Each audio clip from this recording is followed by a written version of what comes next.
Bronny can go in front of ESPN. Nigga, my mama gonna go to war, nigga. I don't give a fuck how old she is or how old I am. So if I got a pops, that nigga don't do this. Well, he better do this. That's right. Yeah. But now we're opening the door for all of these parents to start coming out and protecting their kids. If you think that's bad, wait till you see Shadour. Right, it's about to get Deion worse. Deion already none of that. We all saw what we saw, and you know what we saw. That's elementary school. No. That's It's all like, when you a teammate, he push him like, man, like, let's go. He push him like, get off of me. Get off of me. Get off me.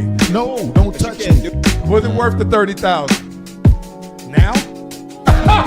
In the moment. In that moment. In the moment. He was up. You remember? Was it bingo night? Or was it? 44. You know what we do on this show, boy. We flow, boy. But I'm going to keep it high level. This is going to just give you the beats. And I give you my opinion at the end on all of these topics. But what's going on, the core issue, is the carriage rights fee. First of all, start off the right way. Exactly. Let me start out like this. This is why I'm broke and you got money. this whole Dak Prescott saga. What are those? On the field, I got metric after metric. He's a winner.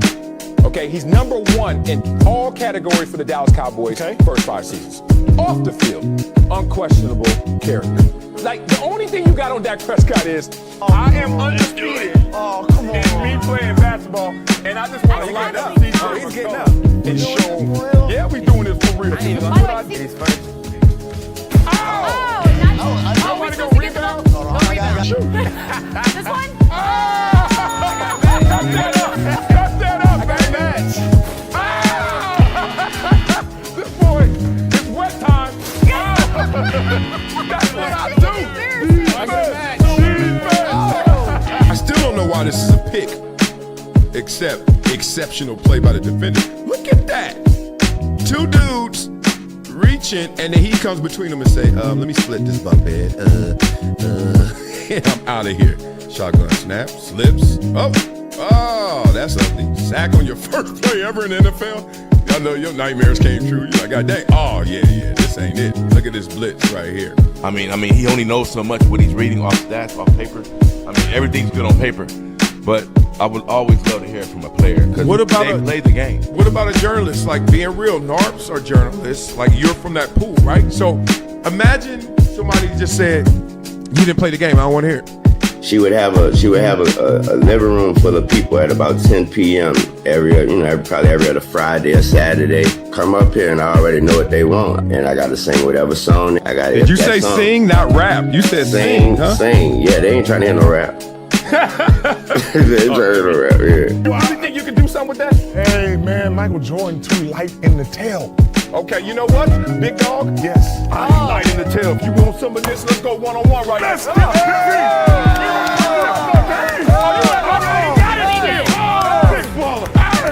Everyone's playing the hits, but I'm a DJ. And one thing I know from my DJing experience is that you don't just play the hits. You play things that people haven't found out about yet. Discovery. Not up to me. I don't have this ego where I'm a buck, talk trash, and be like, yo, I don't like this. I don't like this. I'm gonna be like this. All right, I got enough talent. I got enough belief in me. I know what I want to do. Yep, let me go do it.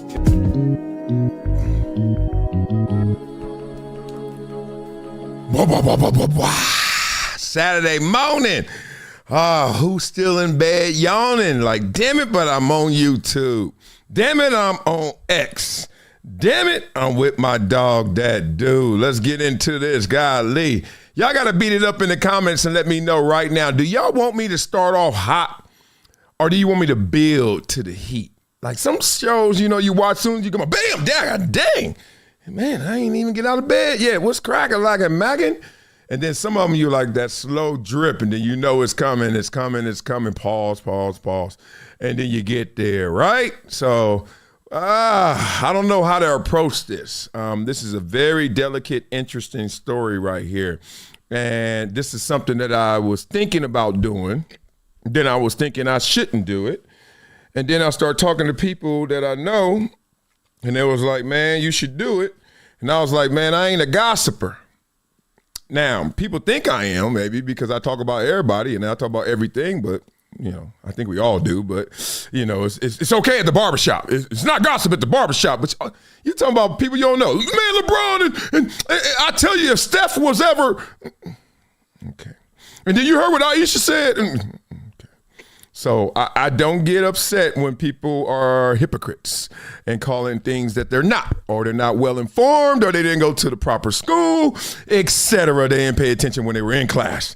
However, this story was so interesting to me because there was one part of it that brought it above board, where it was like, oh, rumors, forget that. But this makes too much sense. So therefore, we got to talk about it, even if this ain't exactly what they're saying it is. So what am I talking about right now? Let me give y'all some love in the comments and see if y'all told me what to do first. Because I can wait. Oh, what they say? I can't wait. New Snooze. What was the name of that group? I can't wait. Okay, so, Danny Fan, you in here, number one. That's my dog. Danny Fan is a dude. Not only is he a member, but he number one. That's how you live up to your membership. Let's go Buffalo. Oh, that's today, Mafia time.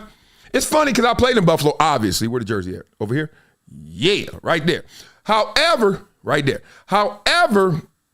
they ain't calling Bills Mafia when I played there. I can't lie. I ain't never heard no Bills Mafia. Craziest thing about our fan base is, one, they're everywhere. You can't go to Walmart, can't go to the movies. We used to get a movie-free membership from the team. Every year they would give us a VIP card. You, no matter how many guests you have, can go to the movies for free anytime. Regal Cinema. 21 years old, you got a card to go to the movies every day? Even though you got millions of dollars, it didn't matter. I could go to, I was just recruiting. Who want to see Shrek? You know what I'm saying? Anyway, I was out there, and the craziest thing I saw with the fans is, one, they love you everywhere you go, I mean, everywhere you go, somebody got on the Bills jacket. Everywhere, because it's cold and it's the Bills. But the thing that I really noticed, one day we were going to practice. It was a Wednesday. And we're walking out. So our facility used to walk out the locker room to the stadium, and then you had to walk across this walkway. I think you still do. And then when you're walking, I start seeing Winnebagos and RVs and trailers. And I was like, it must be a fair or, some fair or carnival or something. No. A couple people came out, met us when we were walking by. You guys go get them this week. Are you a fan? In the parking lot? On a Wednesday? You guys go get them. Had a little cocoa. Then when we came back, he had a little Jack. He was like, how was practice? Y'all look good today. I hope y'all go get them this week. Go back the next day, he there and more people there. I started, wait a minute. They letting these people camp out in the damn parking lot. What Ralph Wilson up to? Yeah, that was silly. I was like, Wednesday, you are tailgating for a Sunday game? That's when I knew the Mafia. They should have named it Mafia then. So let me know. All right, let's go Broncos, Bills. We're going to talk about everything. Man, we got so much on this show.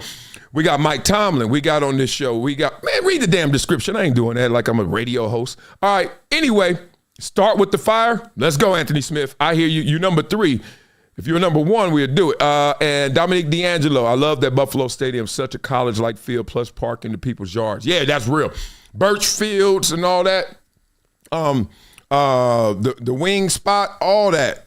The big tree the big tree. You go to a Buffalo Bills game, go to the big tree. Shout out to the big tree. Always show you love. Always. Oh, it was love out there. I can't tell you no better fan experience than being in Buffalo when I was there. All right, let's get into this. Mike Tomlin, the good, the bad, and the ugly. There's a lot to talk about right here.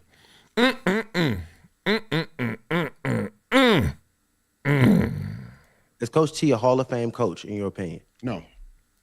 Okay, so now that's actually crazy. Okay, yeah. So we're the just thing I can't give him a Hall of Fame coach for is because he hasn't made disciples. You're telling me you're a Hall of Fame coach, but no one has followed you. No one has went down the line with you. That can't be the thing. He's the only coach that has coached this long and does not have a tree, bro. Guys are emotionally attached to him. I'm not gonna not give him the Hall of Fame nod because he's bad at hiring offensive coordinators. When I talk to and you think that is a thing that he's bad at doing, or do you think that is a thing that he purposely does to keep position and power? Oh! No. I don't think he self-sabotages. That's crazy. I'm not saying. Oh, at first I thought Debo was Deboing, and I thought he was not knowing. Deboing was not knowing. I was like, what is he talking about? It sounded like he had a hot take. It sounded like he had a line written. He doesn't have any disciples. Now let me build an argument around it. It sounded like it was fractured. Oh, no, he brought that thing home. Whoa. Oh, I got to hear that again. That hurt. That felt good, too, in the game. Oh, my. Nah, because he's bad at hiring offensive coordinators. When I talk to and you think that is a thing that he's bad at doing, or do you think that is a thing that he purposely does to keep position and power? Oh, no. I don't think he self-sabotages. That's crazy. I'm not saying you self-sabotage. If you're hiring other coaches that aren't good enough because you think they're going to take the spotlight out of you. That's self-sabotage. Is it enough spotlight? Oh. Is it enough spotlight? No, is that what you were saying? Listen, Joe. Is it enough spotlight to go around? You got to realize a lot of coaches, when they get this head coach thing, it's a lot of ego that go with that. True. It's a lot of ego that go with that. Okay? I love how they flip sides of the argument. Like they both put on each other jerseys. It's like the game swap jersey at the end of the game, but they still playing. Because Joe was like, no, that ain't my point. That's your point. And he's like, no. Oh, let me say this. Keep going. Now, this is good. A great coach, dude. Like the measurement of greatness. Let me hear. Like it's not based on personal experiences and relationship you have with them. It is purely on what you did as a coach. Did you get championships? What about wins and losses? Did you build disciples? Yes, wins and losses is great, but those wins and losses have to add up to championships, brother. He has a ship. Okay, so I'm the greatest of all time as a linebacker because I got 2 Super Bowls. No. This is what I'm saying. That's what you're saying. No. But why not? He went to the playoffs 13 times out of his 19 seasons. He won the AFC Championship 7 times. How many times did he win? He won it once, but we're not saying that he's the greatest. No. How many playoff games did he win? Because when you look at the greats, the measurement of greatness for all-time greats, like everybody is saying right now, nobody has a negative postseason record. And I can go back. Like you go back to George Halas, 6-3. You go back to Don Shula, 19-17. It's still better than what he had. Like even Paul Brown, 9-8. Bill Belichick, 31-13, bro. Andy Reid, 28-17. I mean, look.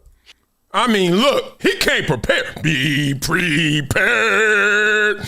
Oh, it's like Mufasa and Scar. How did he?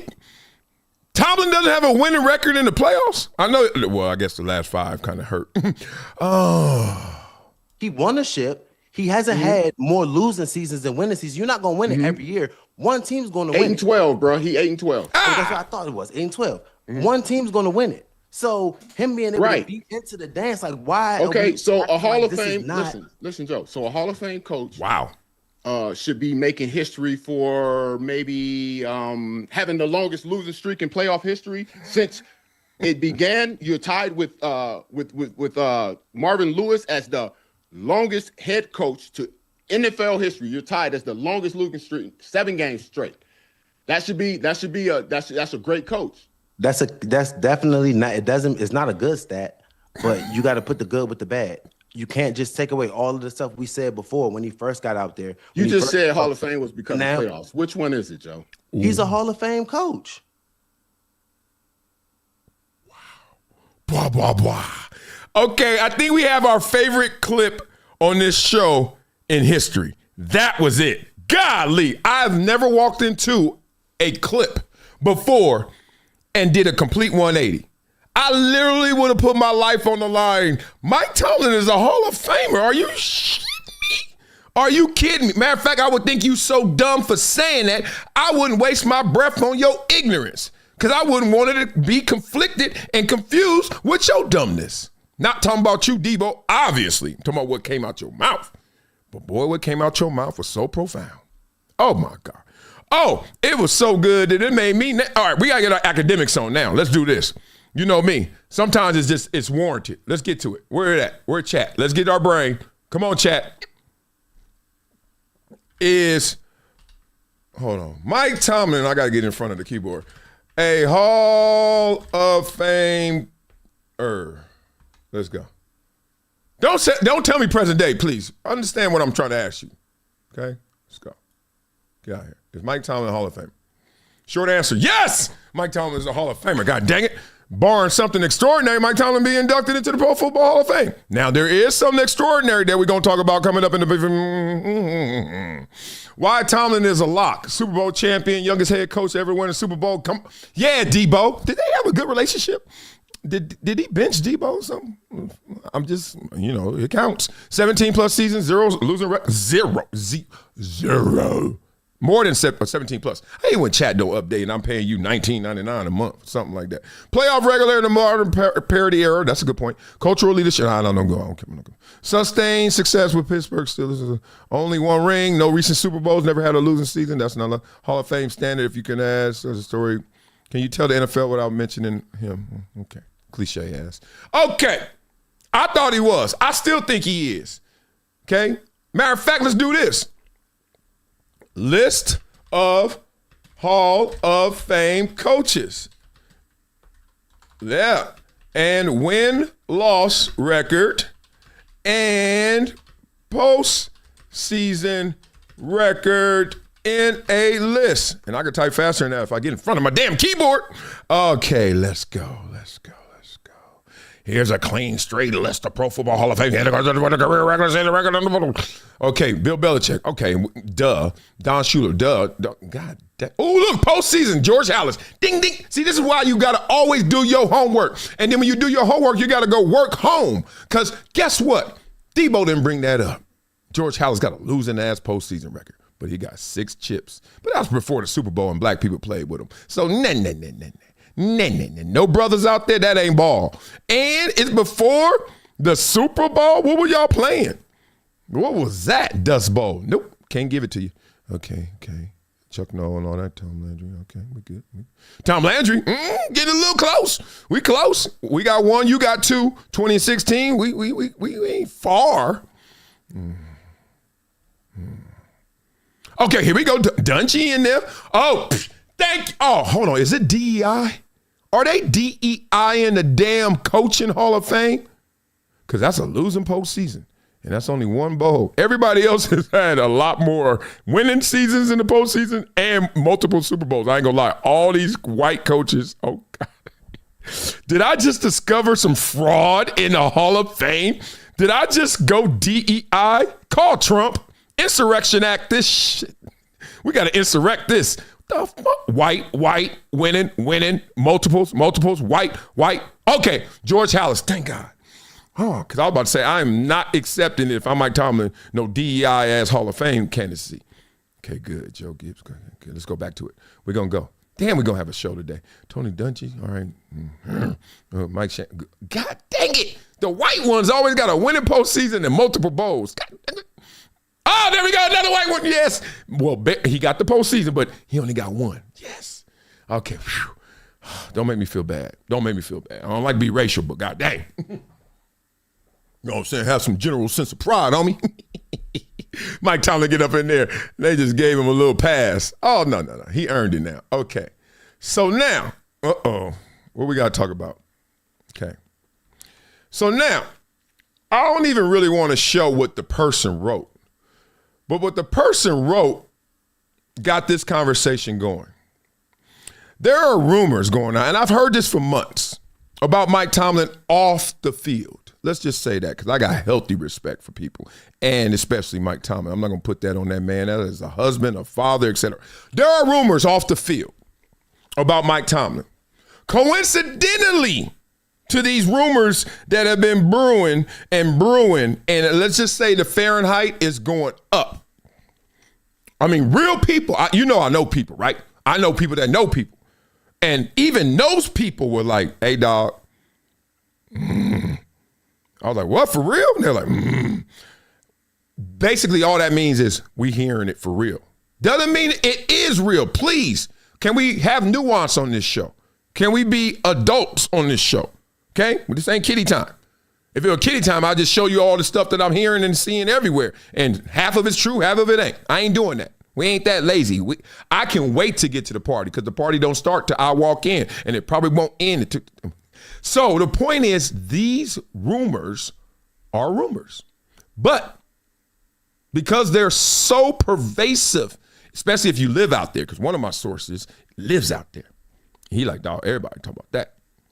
So I heard they were talking about this for months to years. The whole setup, the whole dynamic situation. Not going there. You got to do your homework.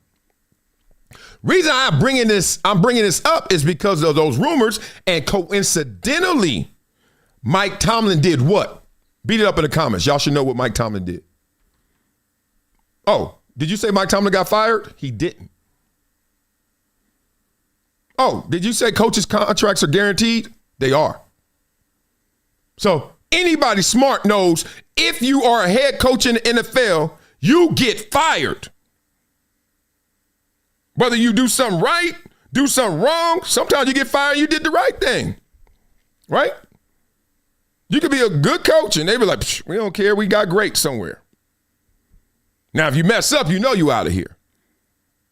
They are paying Pete Carroll $1.3 million a month for the next couple years. You get fired. You get fired. Mike Tomlin didn't get fired. Mike Tomlin stepped down.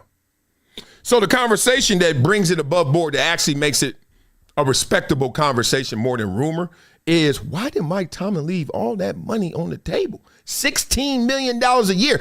Why didn't you wait to get fired and do this TV stuff? Or wait to get fired and then pick up the next football job and get it? Why do you step down? And if you step down, look, I always know all the excuses and the lies and the reasons and the good and the bad. That's how I think. First thing I think is you wouldn't step down if it was for football reasons, because you would have been first in line to get the football job. Maybe the Giants job was yours or you wanted it. Harbaugh took that. So you can't go with the conversation. I'm not even talking for Mike Tomlin. I'm just talking about for making this make sense. You wouldn't do that. You wouldn't leave the Pittsburgh Steelers and $16 million a year to not have a job already. So it's not football related fully. We just saw him at his daughter's game. Dressed like High Top from Colors. Blood. All that red on. I see you representing. So wait a minute. Someone left a lot of money on the table, but it wasn't football. And you know Jason Garrett, all them cats that be on TV, they get fired, they go on TV, they double dipping. Because you only got to give up some of the money when you get another job in the NFL. But if you got another job somewhere else, I could go work at FedEx and still get $16 million from Pittsburgh. So why you give it back? Ain't nobody ever giving up $16 million per year to do the job I've been doing for what, 18 years? I can mail it in. We ain't gonna have a losing season. We ain't gonna win the Super Bowl, but I'm gonna make $16 million. And then one day y'all gonna have to get rid of me. So then if it's not football reason, that business is personal.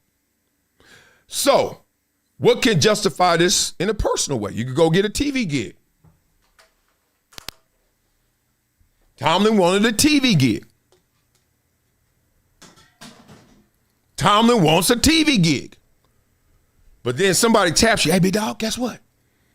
You ever seen the movie Colors, y'all?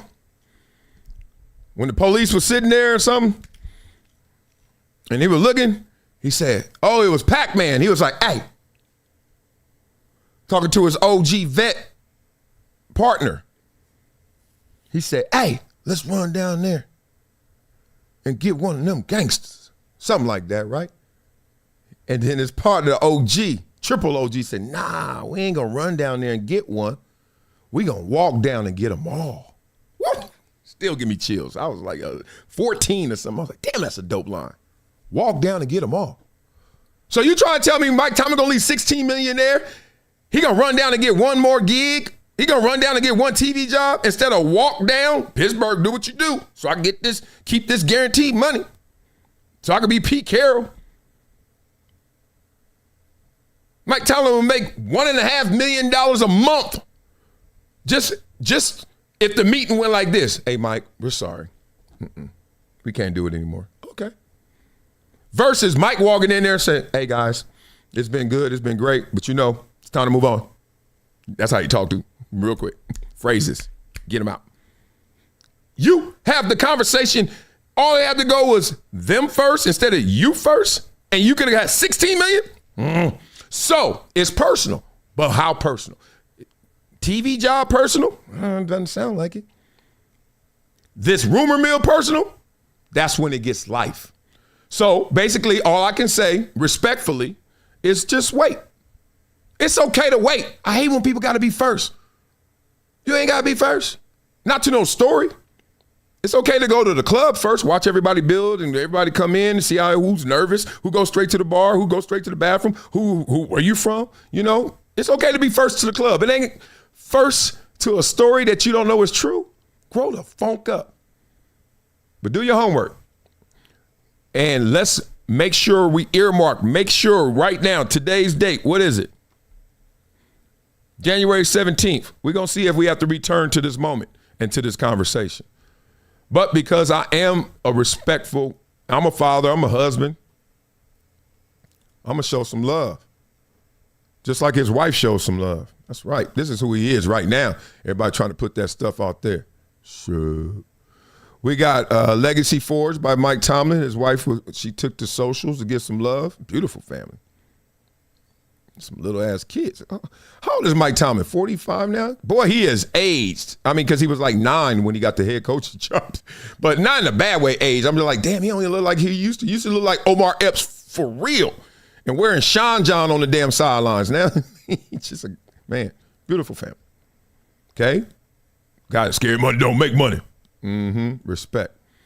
Okay? Okay, good. How about that say? Ain't no way. Okay, so that's how they came in. Okay, good. That makes sense. I was about to say, good Lord. Respectfully, I can't lie. He look older. She look younger. Wifey aging fresh. Wifey got that good lotion out there in Pittsburgh. Love to you guys, okay? Wish you guys the best. It just doesn't, why y'all leave all that money there? I know y'all rich, but you didn't want to be rich? All right, beat up in the comments before we get to Dana White. He talking some real about Conor McGregor. He talking some real about Jon Jones. He talking some real about the White House and the big fight coming up. But first, let me get in these comments. God dang, I got a lot of comments already. Okay. All right, here we go. Wicked says, rumors don't matter. People say a lot of stuff. Duh. People lie all the time, on me is included, so I know that. He was the best coach in the NFL, period. We needed a new offensive coordinator. Eric Bieniemy would have had that offense legit. Okay. Good comment. I think you missed the point, but we're not talking about is he a good coach or not and what y'all needed. We were talking about why would you leave $16 million on the table? Contract year. Okay. Agent Smitty, Dominic D'Angelo. I'm in Pittsburgh, and those rumors have indeed been going on for a few years. Yeah, I know. Look, if anybody say, Marcellus, what you talking about right now on January 17th? I was like, shut up. I heard these things so long ago. I mean, forever ago. And I was like, man, I ain't, whatever. But what gives it credence, and I don't even know if credence is the word, what makes you think it could be legitimate is, why would you leave all that money? Maybe you looking out for the Roonies. Maybe you looking out because you like, before they take it, I give it. You know how that goes. Like, look out for me. I'm not trying to burn y'all. If somebody ever talk, all right, we good, right? We good, right? Right? Put the weapons down. Okay, hey, something coming up, the pipeline. I don't even want to be here for that. And I don't even want to take y'all money while I'm gone. I don't need $1.5 million every month. Like, Pete Carroll, do I or don't I? No, I'm good. That's the only thing that makes sense. You know me, I got to live by the logic first, which it makes me a horrible husband because I am not emotionally involved. It's all logic. Okay, but it makes me a good host. I can't lie about that. All right, let's get into it. What you talking about? Conor McGregor? Dana White? What's cracking? We'll see if Conor's going to come back or not. We've been talking about it for a while. January 23rd is Zuffa Boxing. January 24th is the first UFC. And then after that card, we'll start working on the White House fight.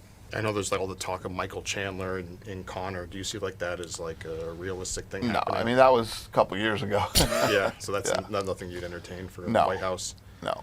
We'll see if blah, blah, blah. I'm not going to lie to y'all. I love Dana White.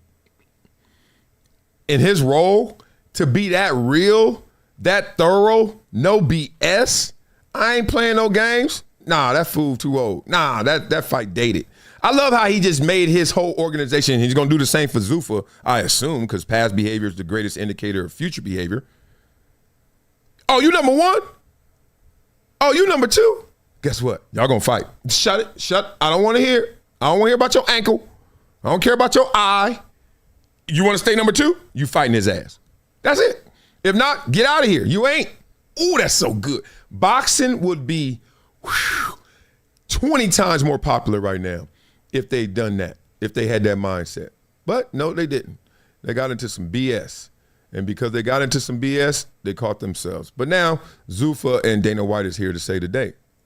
So and I saw recently, too, that Joe Rogan was saying that you should just have Alex fight Jon Jones at the White House. Is that something you feel like?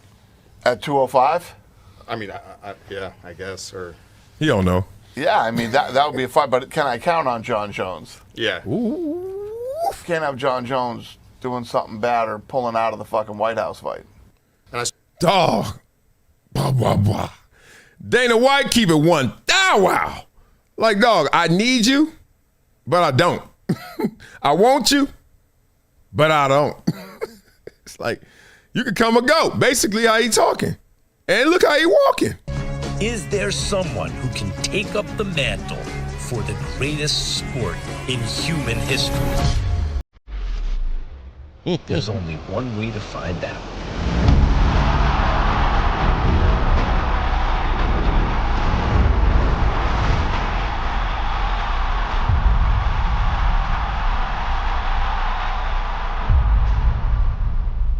Oh, low. Hey, they picked a good song. I don't know if that's original or they borrowed that. That got me hyped. Shout out to Nick Khan, my friend and former agent, Superman himself. That's Cobra, as I call him. Everyone knows Cobra. You don't get any better than him. So that fight, I'm obviously hyped. Everybody's hyped for the White House fight just to see what the spectacle is going to be. Forget your politics. Please don't be a auntie and talk about, oh my God, I'm not going to the White House because Trump is there and they're going to have Conor McGregor and Jon Jones, but I like those guys, but that was almost a Trump. I like those guys, but I'm not going because Trump's there. People just make me laugh at them. I'll be like, all right. And they be saying it like you're supposed to be with them. Yeah, I'm so mad at Trump. I ain't going nowhere by the White House. It's a building. You think the building cares about you? You better not care about the building. Go in there and watch the damn fight and go home. People are so silly. Whatever. I'm telling you, I'm running for politics. I don't know yet what exactly. I want to be the mayor of LA. I got to call Karen Bass, see what she do every day. She's like, boy, child, I be at the Ritz-Carlton having that lunch. That pecan pie is silly. I'm like, all right. Speaking of that, maybe I should get back into boxing. I don't know, Zuffa. Maybe I should get into UFC. I don't know. Why? Because look at Wiley. Look at Wiley. I said look at Wiley. So yesterday, remember we did this? Okay, so this is where I started. Surgery, fat boy. Let me hear you say, fat. Boy. 307. And now, look who is not 307. Look at these numbers. Look at this. I am disappearing right in front of your face. 307, 307.3. Damn, that's the day after Christmas. You know, I am the human beatbox. New Year's, how fat was I? 290, almost 300. Then I was like, all right, stop playing. More Ozempic. Why I keep coming? 284.7. Yes. 22.3 pounds in a month. Partner. And I ain't even really working out right now. I'm rehabbing. I can't work out yet. Only got 1.5 hips, but it's coming. All right, beat up in the comments, and then let's talk about college football. We got to get into the preview a little bit of Miami, Indiana. Whoever thought that would be on the bingo card? That don't even sound right. I can't even say it. Miami, Indiana. Yuck. If they would have told you that a year or two ago, you'd be like, hell no. Not even it can't happen, but that's ugly if it does happen. Oh, it ain't ugly. This is a beautiful thing. Okay, let's beat up in the comments. Brooklyn Shogun says Conor is washed. Yeah, I think so too. You got to remember how you get washed, especially in boxing. It's easy because boxing is at the bottom of the athletic pyramid. So at the top of the athletic pyramid, in terms of what you want to do and what you everybody is desiring, is basketball. Then after basketball, if you can't play basketball, you quickly learn you can't play basketball. You fall down to tier 2. Tier 2 is where football is, right? And tier 2 is, I'd say tier 2 is football by itself. Let's say that. Tier 3 is like baseball, okay? Hockey. Lacrosse is trying to get up in there. Tier 3 or 4 is track. You keep going down, you start to find UFC at the bottom right there next to what? Boxing. Okay? The lowest of lows, the lowest of conditions. You can't do this. You ain't tall enough. You ain't big enough. You ain't fast enough, but you ain't scared. You do boxing. UFC, all that. You do it. Just simple. It's the way it goes in general, right? So when you washed, what happens? You actually get a taste of the good life. And you actually enjoy it. And you lose your way in it. Y'all saw Rocky, right? What was it? Rocky 3, Rocky 4. When they start putting on the silk robes, you start coming out to different music. You got all these bright lights. And that's why you got to respect Floyd even more. People always want to take shots at Floyd. You need to respect him more. That boy touched the top of the mountain, wore the silk robes, and still said, I'll whoop your ass. Most of them, when they get there in boxing, they can't. Look at Mike Tyson, being real. Hate to do it. Michael was my favorite fighter. But that's called getting washed. Getting washed is you cleanse yourself. I ain't in the gutter no more. Wash my. You got to stay in the gutter here if you're going to box. If not, play basketball. You could be, basketball players can have silk robes and Ritz-Carlton house shoes and still get you 30. Not boxing. Not many. All right, let's get into this. This is amazing. Whoa, look at this. College football titles by the decade. I'm not going to spend much time on this graphic right here. It's pretty hard to read, except when you see green, that's good. When you don't see green, not so good. They start with Alabama by the decades, going backwards. Look, 1, 2, 4 decades worth of I got a chip. Who else can say that? Nobody. You got 2 right here, LSU. You got 3 right here, Ohio State. Look at this. Insane. Come on, y'all. Put some respect on it. Bama. Even though they got smoked by Indiana, they still in the game. I want to give you guys some fun facts real quick in the world of college football. Darian Mensah's rumored compensation package from Miami if he transfers there. So obviously Carson Beck can't play no more. His 19th season in the NFL, basically NFL, in college football. So they like, you got to go, dog. I don't give a damn. So now they trying to look for a quarterback, and this is the guy. He balled out at Duke last year. They got to buy out his Duke contract and terminate it. That's crazy in college. You got to do all this. What? I love this. Then from there, you got to pay him $10 million to make the transfer go down. Then you got to give him country club housing. This sucker say, I want to live on a golf course. Stop playing with me. Boca Raton, I say.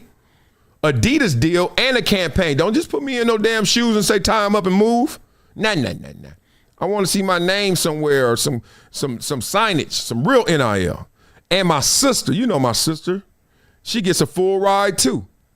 And she get NIL because she plays soccer at Oregon. We got to connect in Miami. Boy, that was, she went to Oregon. She was good. You know she a baller and she like pumped. He's like, I'm going to go to Miami and I could bring you too. You want to come? Hell yeah. Not too bad. Can you really blame him? He feels like a don't hate the player, hate the game situation. Thoughts? Ain't nothing to hate. I mean, I understand why you're doing it for engagement, but ain't nothing to hate. You know why it's nothing to hate? Because they wouldn't offer it to him if he didn't deserve it, if he didn't earn it. I don't care how good he's going to be. He already got you so excited in his potential at Miami based off his production at Duke that you're going to make that offer. You ain't making that offer to me. You ain't making that offer to you. So don't ever hate somebody when they get theirs. Why? They earned it. Even if it's in hypothetical, even if it's in potential. Stop hating. Grow up. Okay? And this is another way you can stop hating and grow up. So this 5-star offensive tackle that looks like Brian McKinney when he was young. This dude, like, he could block. Okay. He was at Colorado, 5-star. Well, Shador ain't there no more. They ain't winning no more. He out of there. And then this is what happened. Mike Urban trying to get him to go to Miami. Oh, we got an itty bitty in the building. Hi, baby. How are you? Go sleep with mommy. Mommy's gonna be asleep for a second. And Raya and Biscuit up in there, okay? You say good morning, everybody? Yeah? Yeah? When do I told Santa's come? Oh, it's coming tomorrow. Tomorrow morning. How much NIL would you command? What? Okay, that's right. That's how much you're going to get, too. Nothing. They're going to be like, what? Give me a kiss. Love you, and I'll go upstairs and get you sleep. You got a long day of a lot of fun, okay? Close the door behind you. Say bye-bye. Close the door behind you.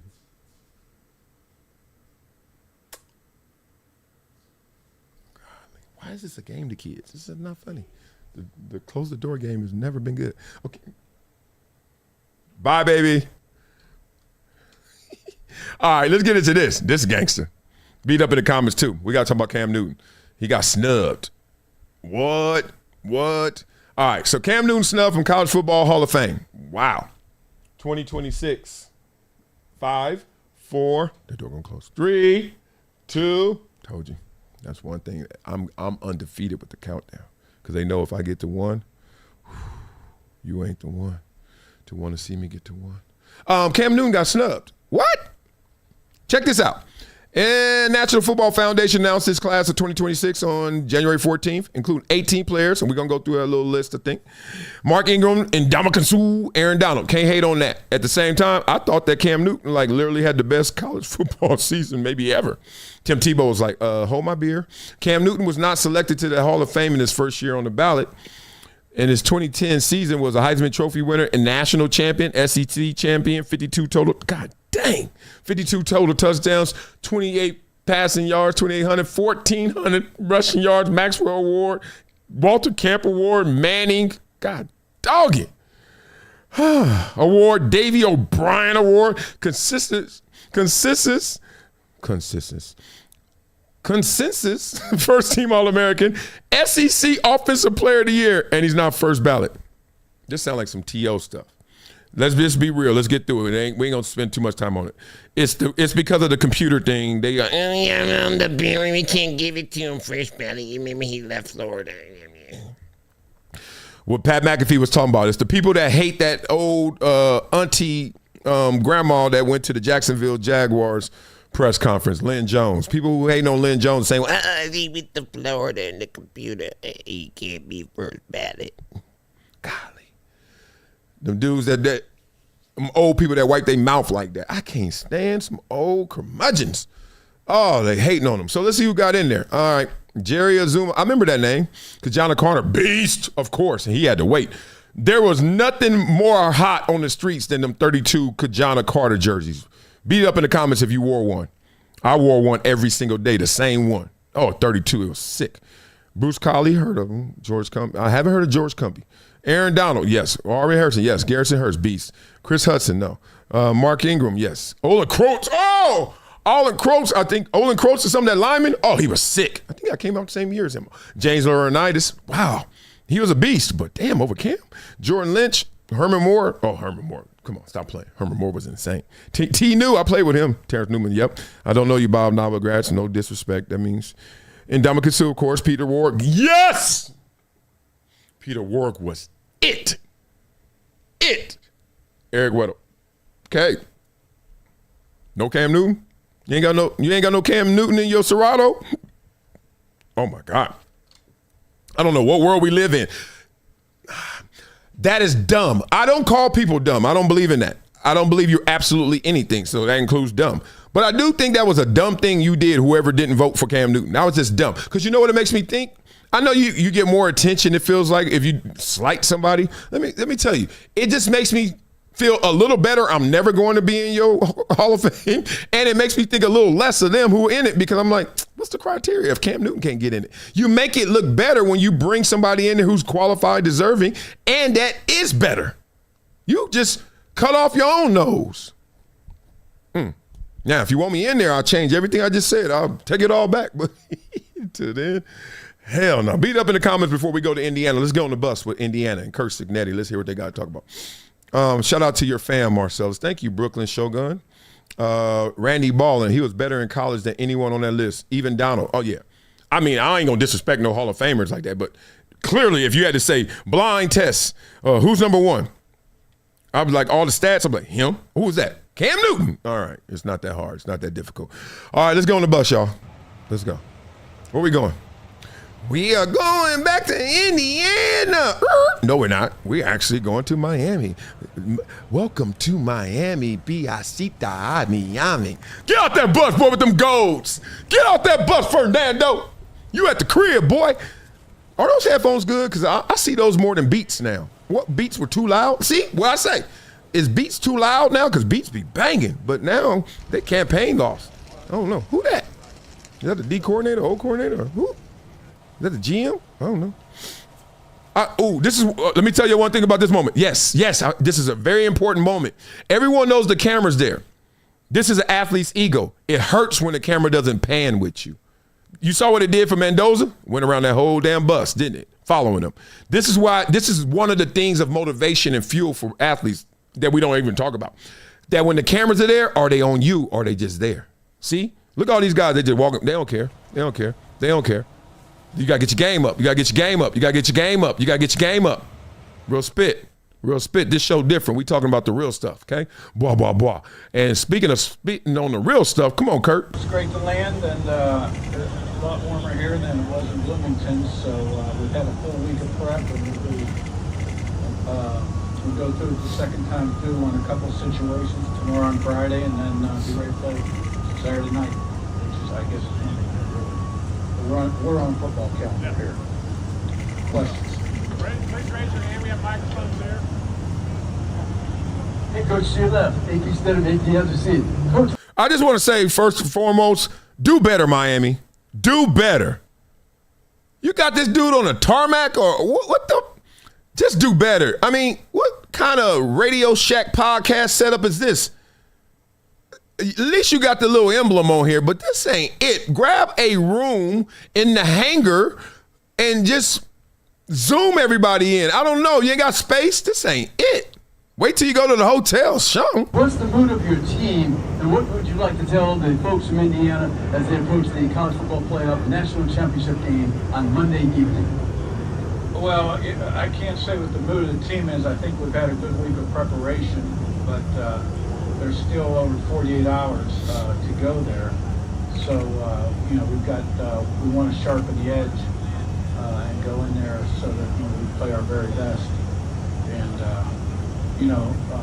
so the fans in terms of Indiana, for it to be a home game.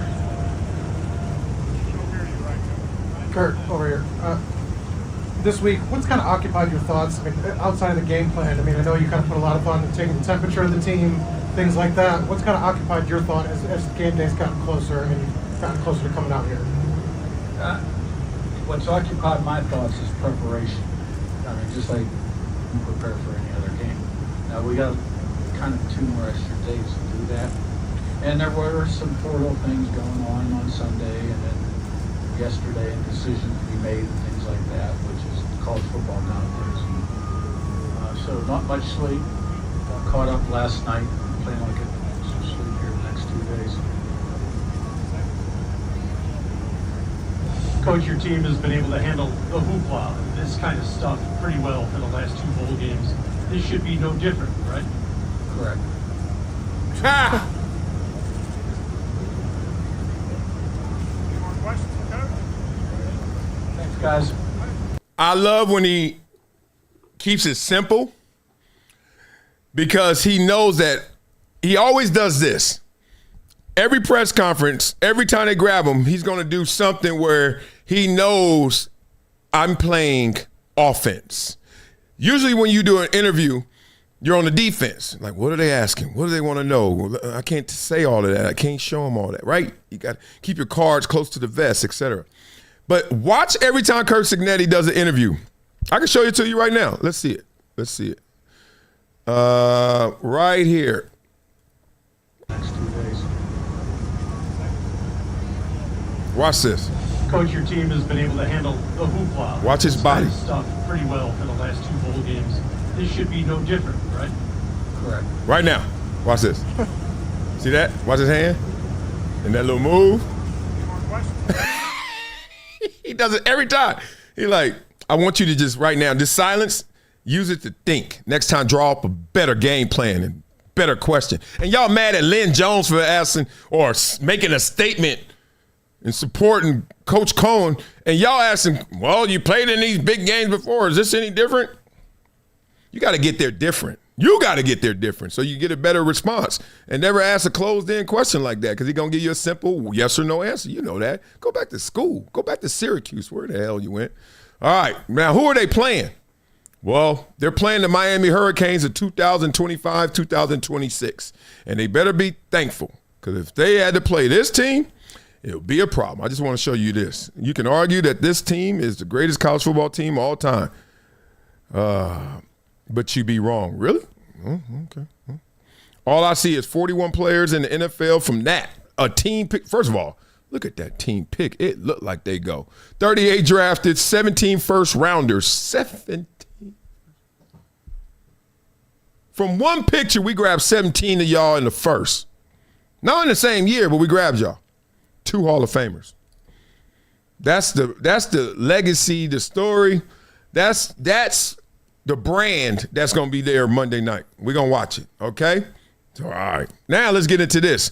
Blah, blah, blah. We got Divisional Weekend. It's time to talk some NFL. Let me know what y'all talking about. That's insane. Number 1 is who? Randy Ballin. He wasn't expecting to be interviewed. He just wants to drink that Gatorade. You ain't lying. That's all he wanted. Oh, man. Randy Ballin also said he's talking in the jetway. Yeah, that was ghetto. I don't know what they doing. All right, let's get into Divisional Weekend. We got games today. Buffalo, Denver. Who you got? I got Buffalo. Rooting interest. Not trying. Don't bet right now. That's my heart talking. I think they're going to win too, but that's my heart. All right, this game right here. San Francisco, Seattle. Who you got? I think Seattle going to get them. Snipers. Okay, so Buffalo, Seattle, Houston, Patriots. I was going to say Houston, but I'm going to show you why I'm not now. And then, so I say Patriots, and then Rams and Bears. Damn, it's going to be brick out there. Who you got? I say Bears. Don't ask me right now who I just picked because I just did it on the whim. I have no idea who's going to win these games, and that's the beauty of it. But I do know I have a certain idea of how it's going to feel out there. So in this San Fran-Seattle game in Washington, 50 degrees. Weather won't be an issue, okay? Seattle's at home. Look how they designed the stadium. See, all the acoustics, so the crowd goes, and then it goes up. The sound waves up, and then they get trapped in there and they get magnified. Wow, and they come out. Just like the University of Washington, same thing. Anytime they got these stadiums with this little like overhang, watch your ears, okay? Now let's go Buffalo. Weather doesn't matter to Buffalo, doesn't matter to Denver. Let's move on. Foxborough, that's actually a good day in Foxborough right now. They're like, damn, Houston going to be like, oh, thank you. And then this one is a brick. 15 with the wind, because right there is that water. You see that? That's that water.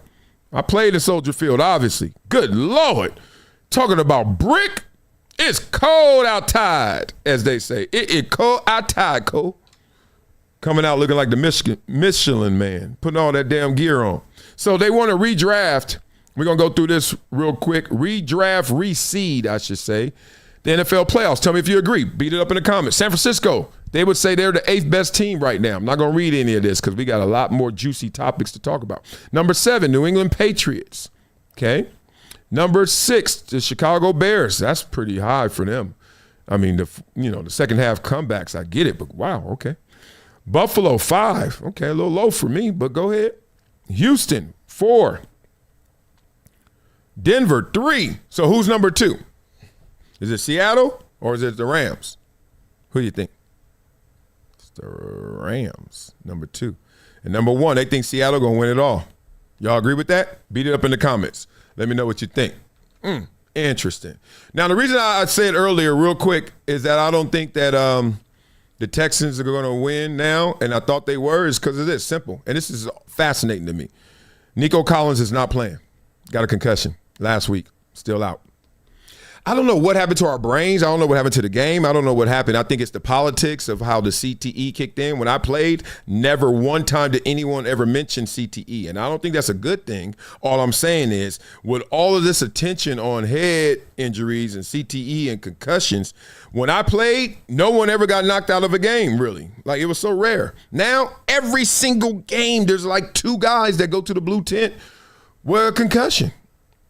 I don't know what it is. I mean, I understand the hypersensitivity to it, obviously, and we've lost a lot of good soldiers. Junior Seau, my teammate, the late great, etc. But damn, it's like I played the same game. I literally watch a game and I see a guy get hit and go smack his head, and he's done for the day. And I remember I was like, that happened like 8 times in the game, and we won. But actually, when I just did it just now, it hurts. I'm like, I better watch myself.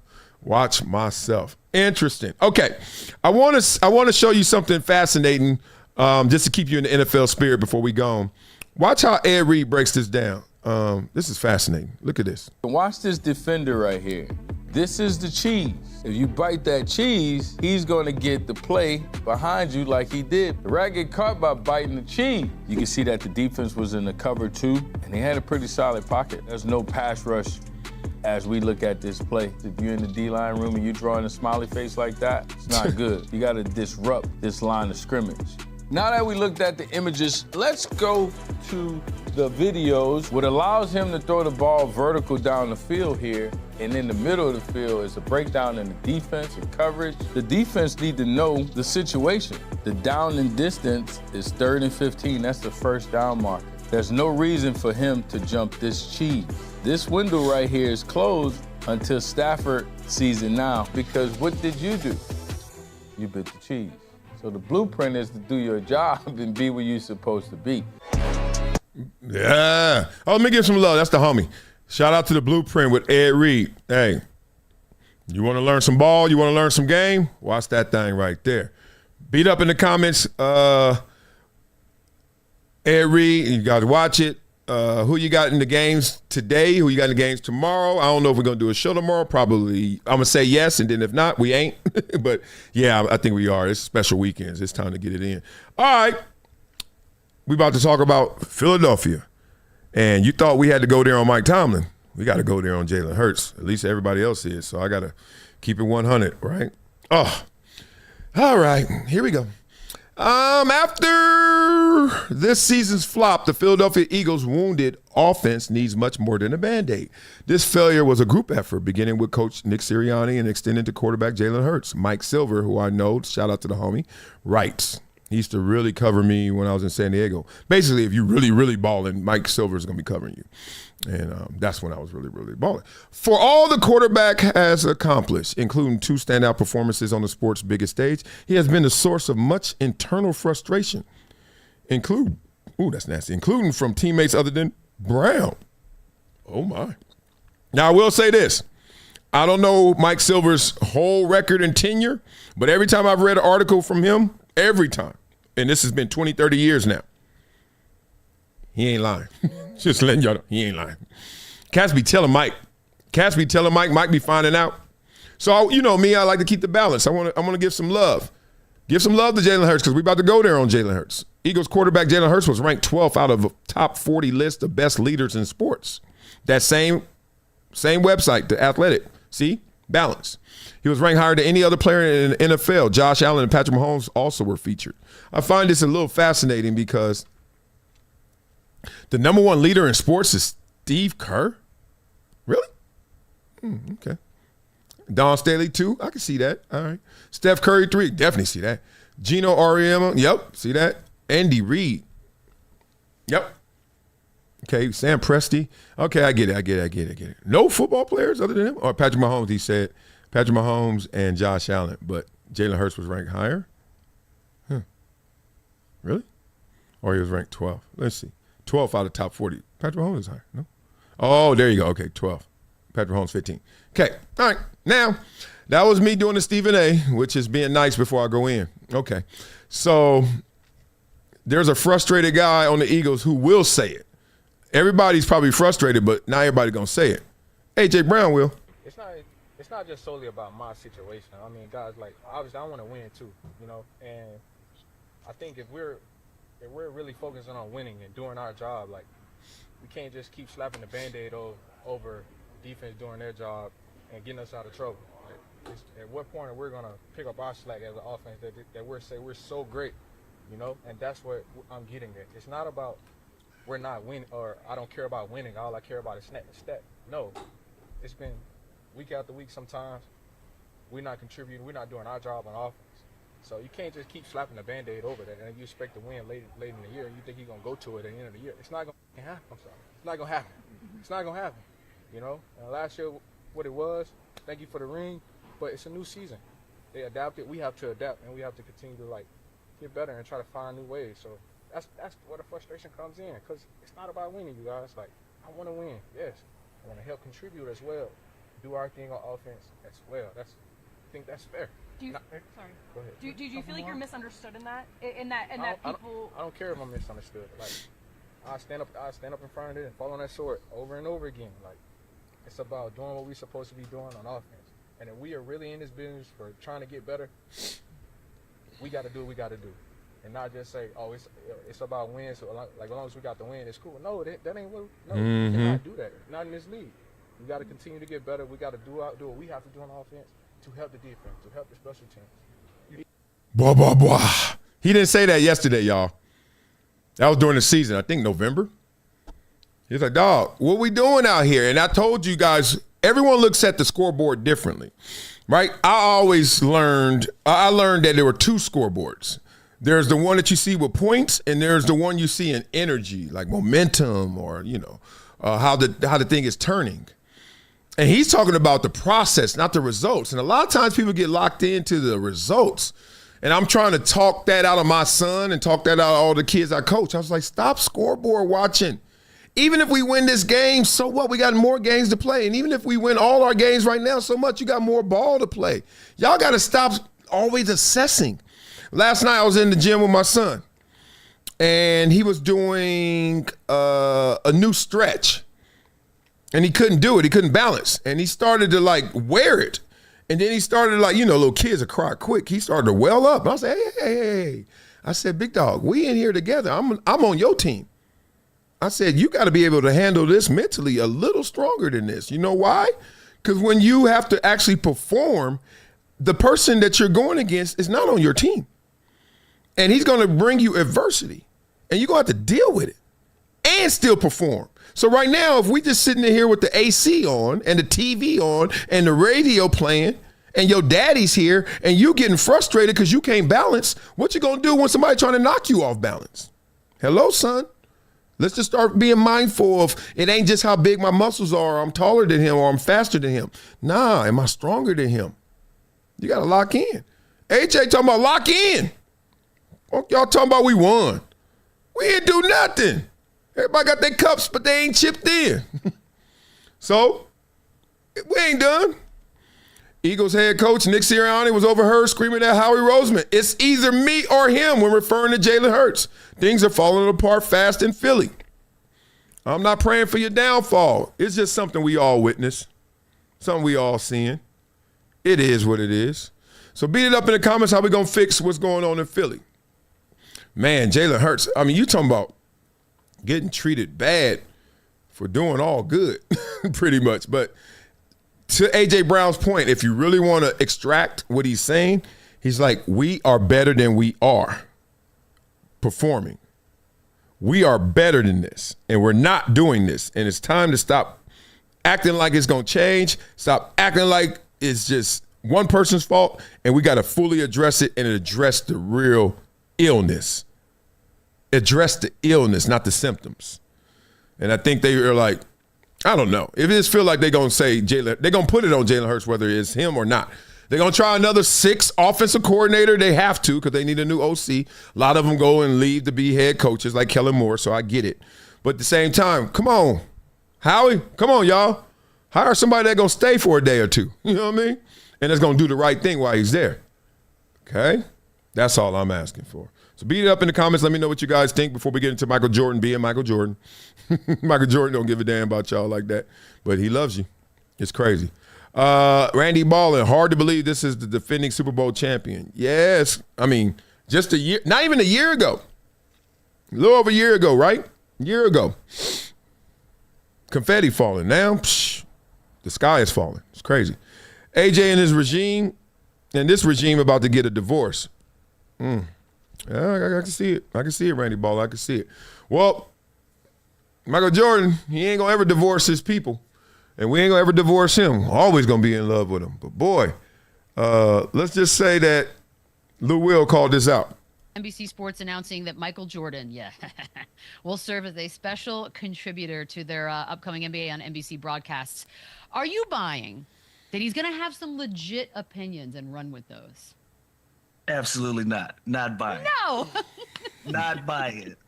I don't think we're going to see Michael Jordan weekly or bi-weekly talking about today's basketball. Over under, he does 2 appearances all of next season. Under. Okay. Michael Jordan don't care about no basketball player that ain't wearing that Jumpman symbol. That'll be interesting. But by the way, I'll say this. It's a brilliant hire because as soon as that news broke, all of us were like, oh, and we're going to watch because we're just, is this the day Michael Jordan shows up in this broadcast? We're getting tricked, y'all. We're under 2 appearances. We'll get him like opening, like their first game, we'll get him, and then I don't know when he'll come back. It'll whatever be like, Michael Jordan is contributing, like he's probably recorded it already. Blah, blah, blah. Shout out to the crew right there, Chandler Parsons. Lou Williams, I coach his son in basketball right now. Lou Williams out there. Shout out to his son, 6. And Michelle Beto, obviously, my homie, former co-host, Sports Nation, talking that real. They said that in May. Michael Jordan. Oh, everybody was like, oh, my God. They paid him $40 million to set up a podcast in his damn living room and said, you got about 2 hours. Go ahead. And we're going to talk evergreen.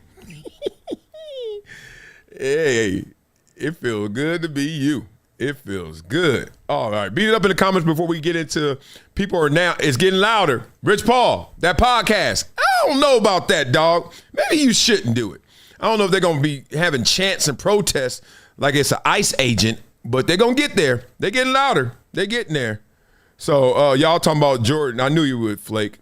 Somebody said $80 million for 1 hour. Damn. I thought it was 40, but it could be 80. Michael Jordan. I know it's millions. I know that. Leaving all that money on the table.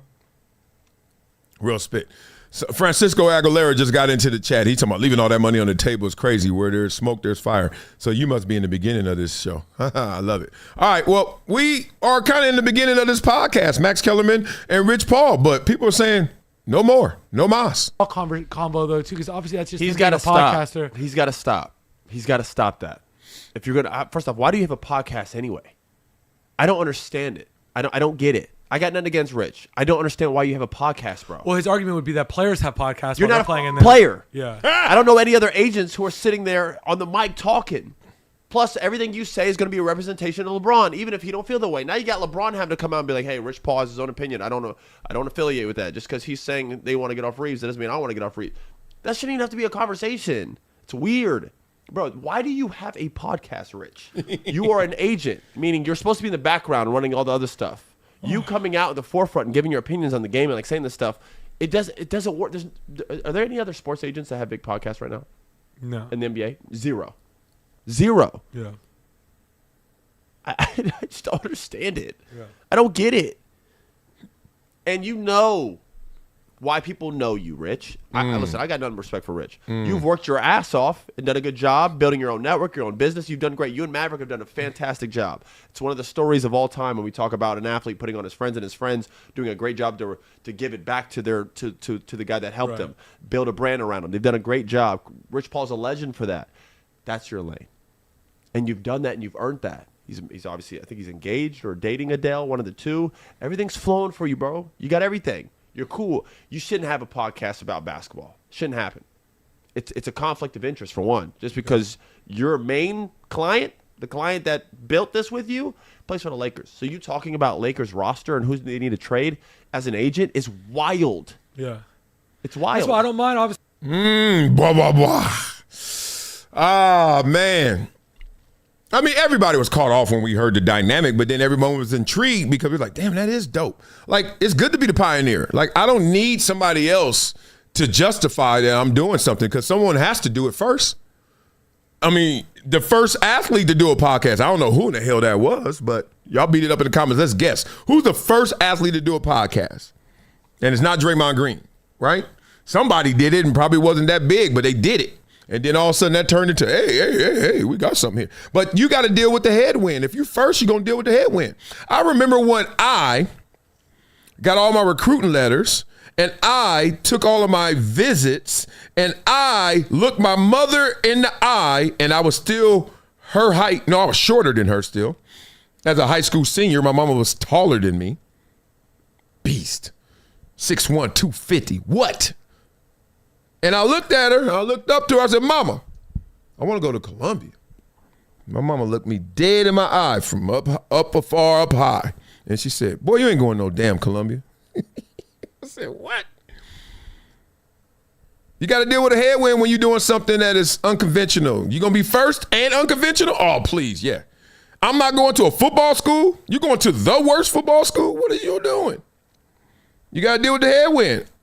But then, if you do it and you do it with a proper purpose and you saw something that everyone else didn't see and you stick to it, turn around, everybody trying to do it. Turn around, everybody applauding you. Man, I always knew you was going. No, you didn't. It's okay. The price of admission isn't you always believed in me. The price of admission for that is me believing in me. And even me doubted. I doubted at times. So don't give me that. You can't say you always knew, sir. You can't say you always knew, ma'am, when I didn't always know. I was about to transfer. I wanted to quit. People don't talk enough about that. Like on the journey to success, how many times you was like, man, I'm about to get off this road. This ain't it. Oh, but those are the ones who win. Nipsey Hussle always talks about that. Rest in peace. Always talked about it. Like he said, the difference between me and somebody else in the hood is they kind of stopped. They stopped. I kept riding. I kept rolling. I kept riding. Don't stop. If you don't stop, you're going to get somewhere. You're going to get somewhere. Simple as that. You may not get all the way there, but you're going to get somewhere where it's going to take you somewhere else. Seeing more, different horizons, etc. So I'm not saying it ain't left my mouth Rich Paul shouldn't do it. I mean, of all the podcasts that just recently came out, we talk about his probably the most. So something happened. Damn, but oh no. my God, I'm sorry. Ooh, that was nasty production right there. All right, let's fix it. Let's go. All right, so since we talking Rich Paul, we talking Lakers and all that, let's finish it. What's going on with the Lakers? Let's go. We've seen the Boston Celtics have 2-star guards take it to the limit. So you're putting him on Jaylen Brown's level? Okay, give you a little context because they're going to take their time to get there. They're saying the Lakers could win a championship with Luka and Austin Reeves if they didn't have LeBron. Like the beginning of the season version of the Lakers. For real? I'm putting him there for the West Coast Lakers. Man, hell no. Averaging what? Man, hell no. What is Austin Reeves averaging? 27 points. What is he averaging? 6 assists, 5 rebounds. His production is right there. When you're looking at Jason Tatum's production, Great golf player. and you're looking at Jaylen Brown's production, you're like, hey, look, these two guys can mimic that. They can mimic that and get us a championship. Especially if Kyrie Irving and Luka Doncic can make it to the finals. Kyrie, if you feel that way, then you have to pay him the $250 because he's going to demand that. And he's getting better. I'm not agreeing or disagreeing with Shah, but I will point out that when Tatum and Brown were playing together, Tatum's numbers in the 22 to 23 range did have that season in 2022-23 where he averaged 27. But I'm just saying, he averaged 26 points, the same numbers. Same numbers as same hoop, bro. We're talking hoop, bro. I'm not trying to discredit Jaylen Brown at all. Yeah, but I'm saying, and this is why you get sold the dog food. You're looking at numbers from a guy who banked those numbers because the number 2 guy was gone and the number 1 guy was missing. So he got to be the stud, and he got to put up those numbers. What has Austin Reeves' number been since all 3 been together, and he had to be a third option? Nobody's doing that math. For this year? Yes. Because that math is not, you can't do that. Because If you're going to pay him to be the man, then he's worth $250. If you're going to keep him with those two as a keeping third him option, as you a can't third pay him all that option, money. He's not a third option. This year he Right. So the Lakers will be able to pay him What is his numbers and get another. with Luka and LeBron? Those is his real actual numbers you're gauging. No. His real numbers are with him and Luka, him averaging 29, 30 a game. So you have to pay him. No, that's what I'm saying, but no LeBron. No, that's after this year. No LeBron, just these two. That's the future they're looking But at. can you win a championship as him being number two? Yes, you can push for one. He will not be the number two option because you got to get another superstar. No, you don't. Yes, you. No, you don't. That's the decision that is going to be made. Are you going to make Austin Reeves? That's what I'm saying with the Boston Celtics. Did they have a third superstar? No. Yes, they did. Who was it? Drew Holiday's He wasn't a superstar. Porzingis was the number one option. All three of them. Yeah, he's a superstar. No, y'all tripping and y'all know it. Y'all know it. I got a question. I got one question before we wrap up. Yo, you think? Nope, we ain't getting that question now. Blah, blah, blah. McCants won that one. He was like, well, who was the third one? You said Drew Holiday? And I'm not taking away from Drew Holiday, but y'all know y'all were talking offense. Don't do that. Don't do that. Don't do that. Don't try and win an argument. Oh, I hate when people do that. Because you get so frustrated because you're like, dog, play the game right. Play for real. You don't want to play for real? Oh, okay. No, that was great. I love Gil's Arena, so shout out to them. Shout out to TJ Ward. Saw him last night. Mookie Betts has a new tequila called Providencia. Yes, I hope I said it right. Providencia. Went to an event. Shout out to my boys Kurt. Shout out to my boy Ray, who are owners of Boulevard Steakhouse. If you're an LA resident, you understand what I'm talking about. They Katanas and all those fancy spots. Boa Steakhouse. That's my man. Right. He put all those together, and now he brought it to the Valley. So they had a big event there last night. It was great. I was sitting there at the front door literally for an hour and a half talking to Mitch Richmond, my brother, basically. We look alike a lot. We've been knowing this for like 20 years. People always confuse us. And we just stayed at the door and talked. And then I came in late and I left early because, I wanted to put the kids to bed. So little stuff like that. But shout out to them. Gil's Arena, the football show. I don't even know what the football arena show is called. Boy, TJ Ward look like they paying him a lot. Underdog must be. I said, dog, what you got on? He had on a glitter shirt that was crispy. Then he had on like 4 layers of the Chizanes. I was like, what? Get yours. All right. Love. All right, beat up in the comments. You think the Lakers can win with just Luka and Austin Reeves without LeBron? You think that works? 2 offensive players? It did look better than right now. I'll just say that. Let's say that. All right, Anton Daniels. Is he looking better now or not? I didn't know so many people hated Anton because I know Anton and obviously Corey Holcomb, one of the funniest people in the world. I've known him forever. Haven't seen him in forever, but I've known him forever. He used to go to the clubs and all the time. And I used to just chop it up with him. Darlene, the homie, forever, ever ago. Oh, man, I tell you, I met Darlene. I met Darlene at a racetrack. Like, think about it. I'm an L.A. dude. Ice-T, you know what I'm saying? Speed a lot, fast. It's like walking barefoot over broken glass. It's like, you know what I mean? Like Ice-T. 6 in the morning, police at my door. Fresh Adidas squeak across the back. Boom, boom. Man, come on now. Ice-T, come on, it's rap. And then he had Darlene. I mean, that album cover, we were like, Darlene was literally number 1.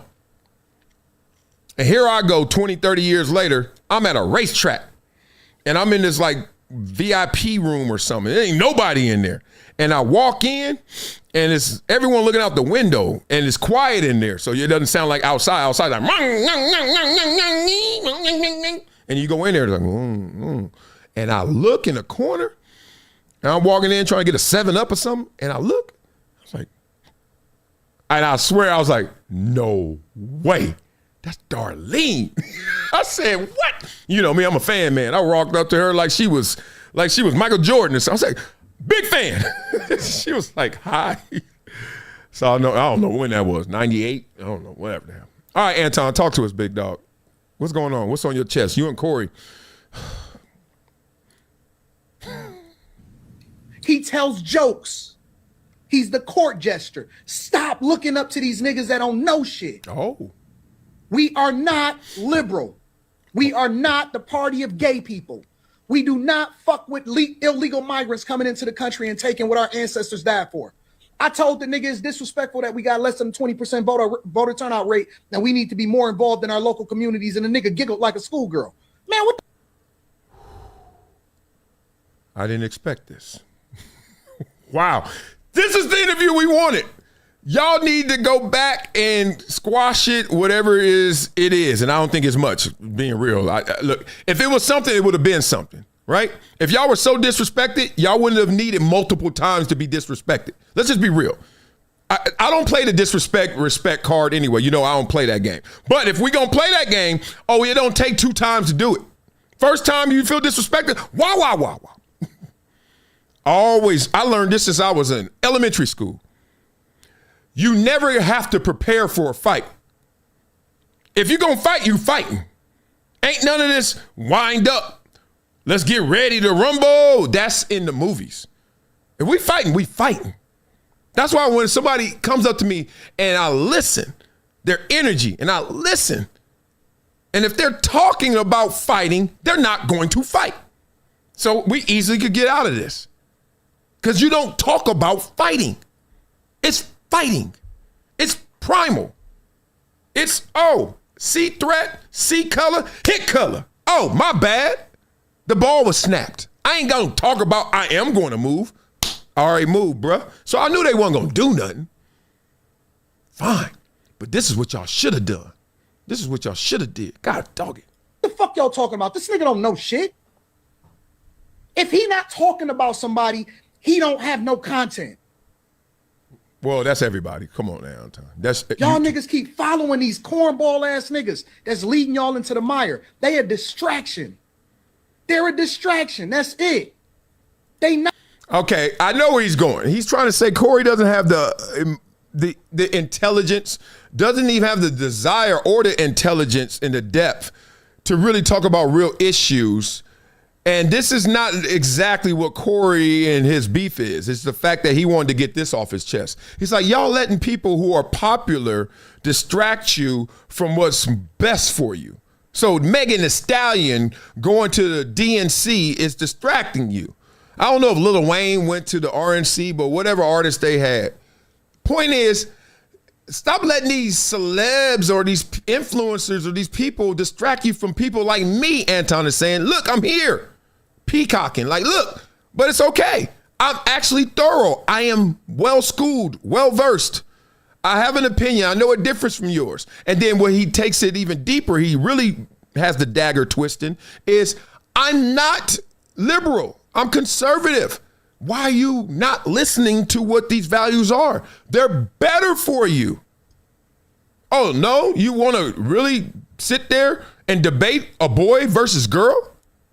You really want to debate someone's illegally here and what we should do?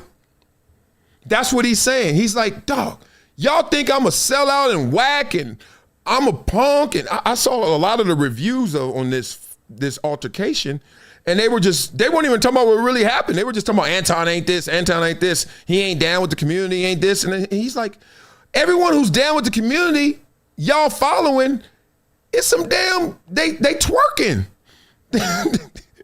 They're rappers, they're comedians, they're not that smart. That's what he's saying. He's like, dog, I got it from the mud, I got it from my brain. I ain't get it with my body. I ain't no athlete, I ain't no rapper, I ain't no comedian. I'm just a smart dude to put these words and concepts together. Rock with me. That's what he's saying. I can hear it. I hear his frustration.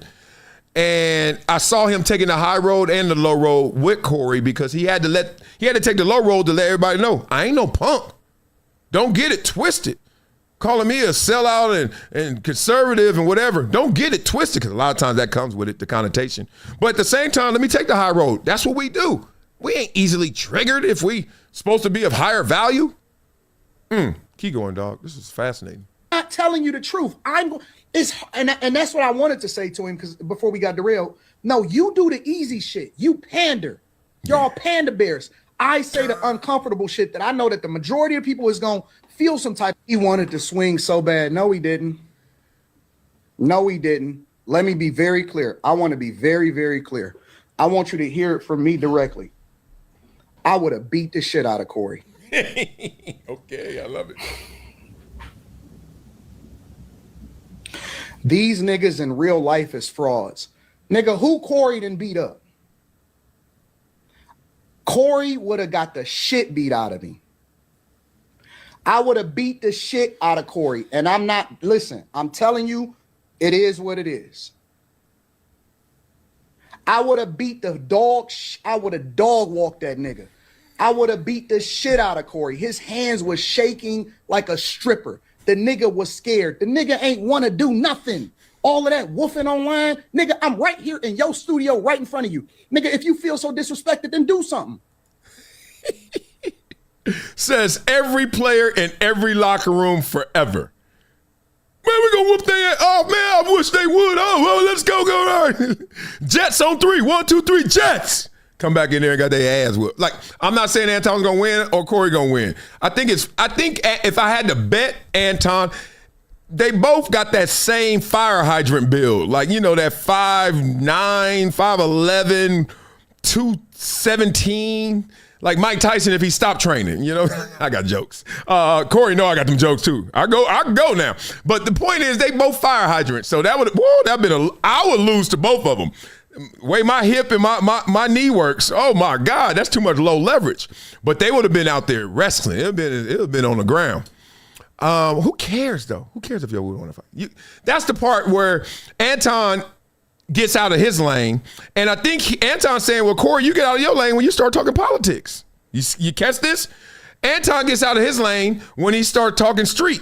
Not that he ain't from the streets. It's just you talking street. You from it don't mean you got to be it. It ain't where you from. It's where you at. You're not there anymore. So stay there. Bag chaser. You top dog. You say some profound things. I'll listen.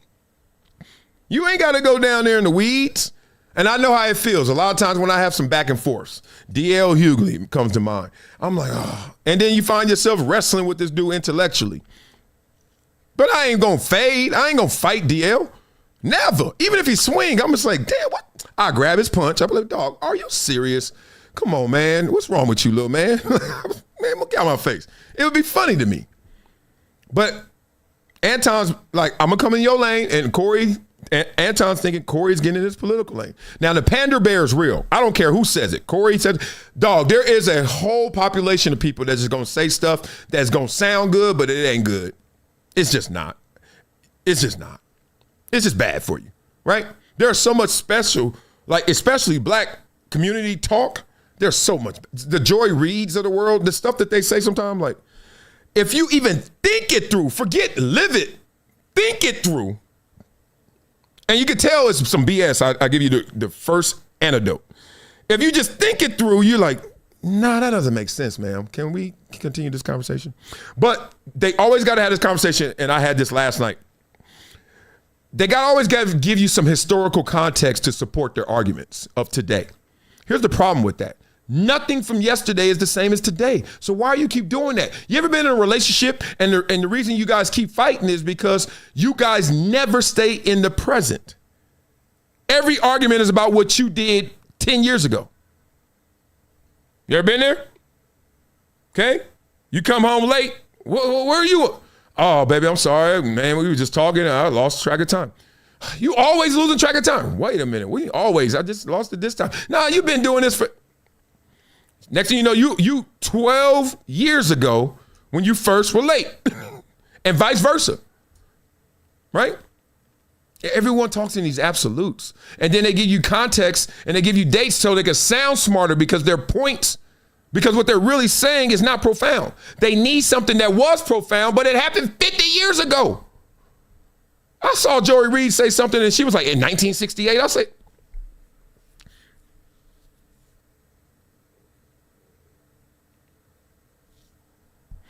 every time I talk black, white stuff, people always take me in the past. I say, man, can you stop? It's okay. I'm smart. I already know the historical context. My daddy checked me on this when I was young. He said, look, I'm not here for you to walk in my shoes. I'm here for you to stand on my shoulders. Please don't ever. And my daddy doesn't talk like this with that much energy, but he basically, this is how I received it. He said, don't ever come to me with no plight stories compared to mine. I didn't read it in the book. I didn't hear somebody else tell me. It wasn't hearsay. My daddy said, I was on this side of the street growing up in the South, Texas, in the 40s, and they were on that side of the street. And that sign said colored. He said, I ain't never seen that sign with you, son. He said, that's the starting point. You want me to continue? So don't be acting like you me. Don't act like you went through what I went through. Don't even use it in reference to make a point today that you don't even know about it, how it really felt yesterday. And that's happening too much. Fuck, fake asses. And then you wouldn't have been one of us marching. No, I wouldn't have. Not everyone marched. And that's not a slight to me, and it's not a slight to you. This whole universal uniformity, everybody's in the monolith. So if you say something like that, that's what Anton's point is. I don't say the conventional. I don't say the typical. I'm telling you some real spit. Like, stop using yesterday to determine tomorrow. Look at today. The gift is in the present. Ignorant. Boy, do not challenge me, people, on these conversations. I'm not an activist. I don't even know if I'm right. I know it works. You know the difference? Right or wrong is for somebody else. Lower intellectual capacity. I don't do rights or wrongs. There's a lot of ways to go to the top of a mountain. Trust me. Go to Runyon Canyon right now. There's a smooth surface. There's one with snakes. There's one with bushes. There's one with shrubs. There's one with dirt. There's one with mud. You can get up to the top of the mountain any way you want to. I'm just telling you the way I'm taking, because I know it works. The fuck is you talking about? Nigga, that's all we do in Detroit is fades. Nigga, that's why I keep telling you. Nigga, that's all we do in the city is fades. That's all we do. Okay, and he continues on that. I did see this part. Blah, blah, blah. I can't give you no more energy for this. I don't care if you could fight him and beat him up. I want you to beat him up. Y'all were there to do this. Corey's amazing and funny. That boy could break down any room like that. He's top 5 if you're talking about real life personality comedians. Like people who really are just funny. Not like, oh, I got a great skit right here. Oh, this is a good joke. I know those guys too, and I'm not taking away from them. I'm talking about if you want to hang with somebody and laugh, Corey Holcomb, top 5. Chris Spencer, top 5. You know what I'm saying? Some of these dudes are really funny on stage. They are bores in real life. It's just the way it is. Some athletes are really hyper on the field, and then you get around them, mum's the word. You ain't got to always be your persona. I get that. But I also want to hear you could put knuckles on them. I don't know what. I wish this is one I want to see since they into that. That's the energy they want to do. They want to keep talking about it and do it. Talk. Because Corey Holcomb does represent a big population in mind and thought and influence. And Anton does as well. I would love to have them do that. I would love to see that. Beat up in the comments. Let me know what you guys think about that situation. As we're going to merge sports and politics, and then we're going to get into our political conversations. You're like, we're already there, Wiley. You already on Lamert Park. All this, man, boy.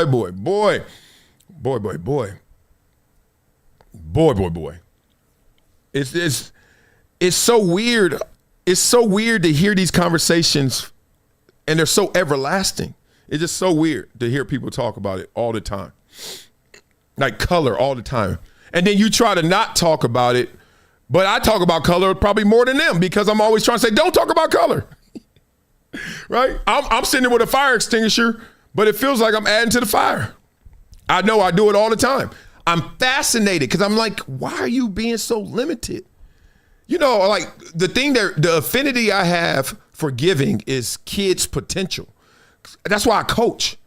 I got my little son. I'm always going to coach my kids and give them a foundation, but I love grabbing your kids too and say, come here, let's get some real dope. Let's get some pure uncut. No, who told you not to compete?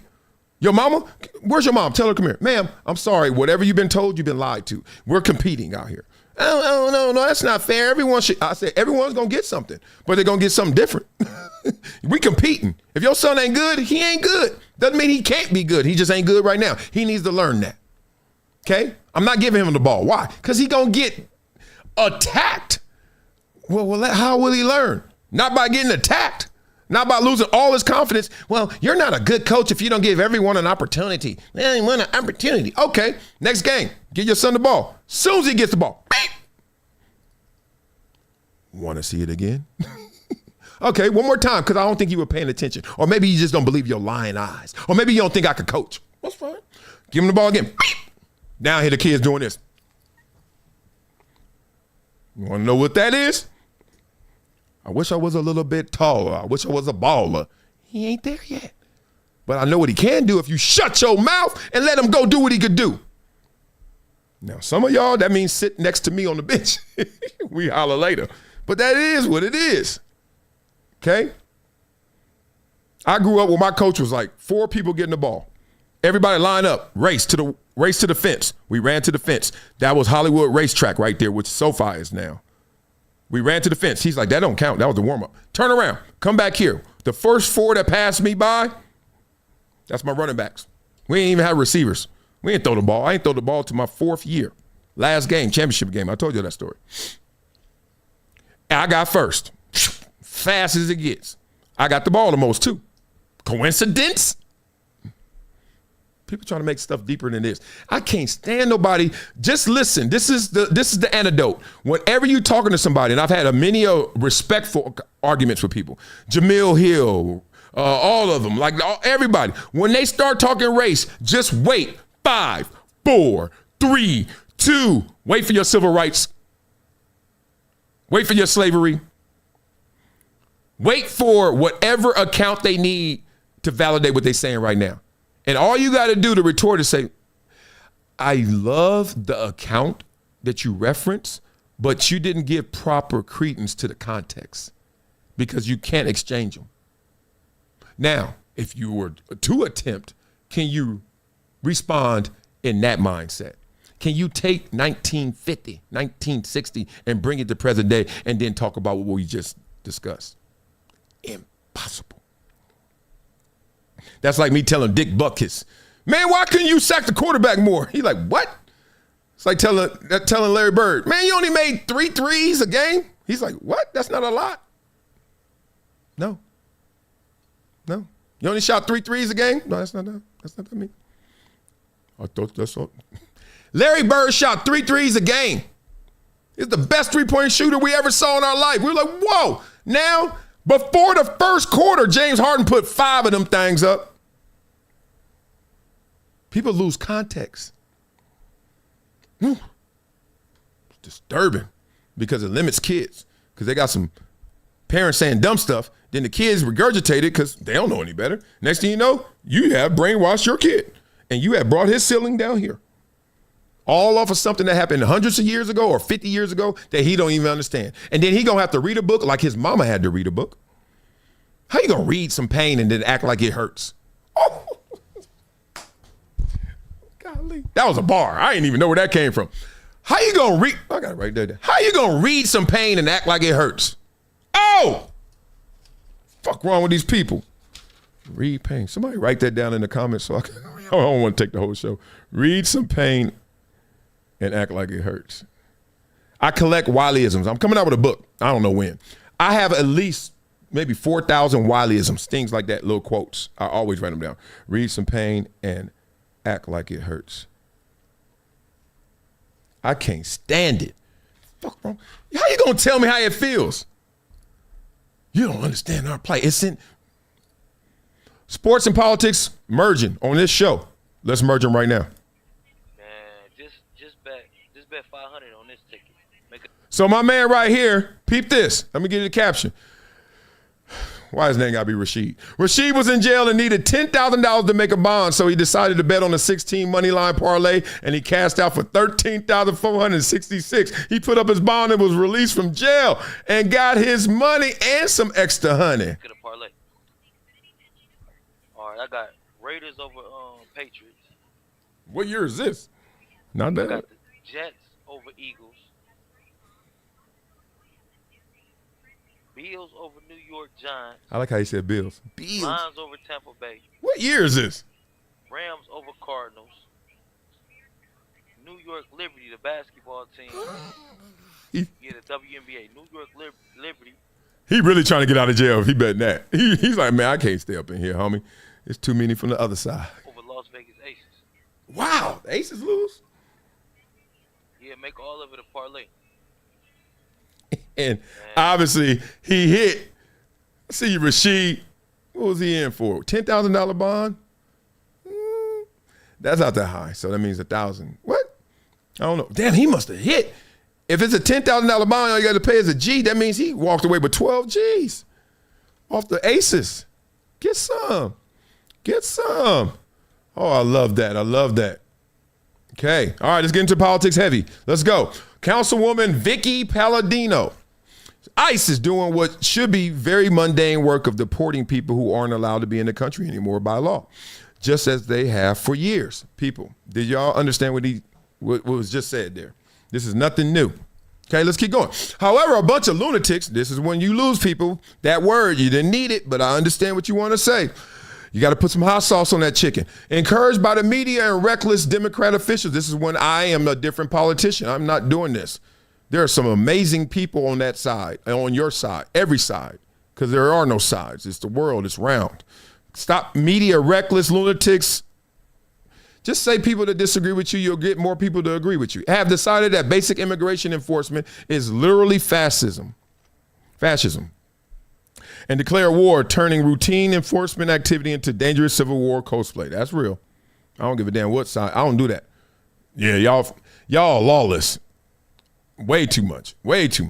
And people are getting hurt because of it. Yep, the federal government has every right to enforce immigration law in every jurisdiction of the country. The legal fiction of the sanctuary city is completely irrelevant. Yeah, stop calling something and think it's something because you called it that.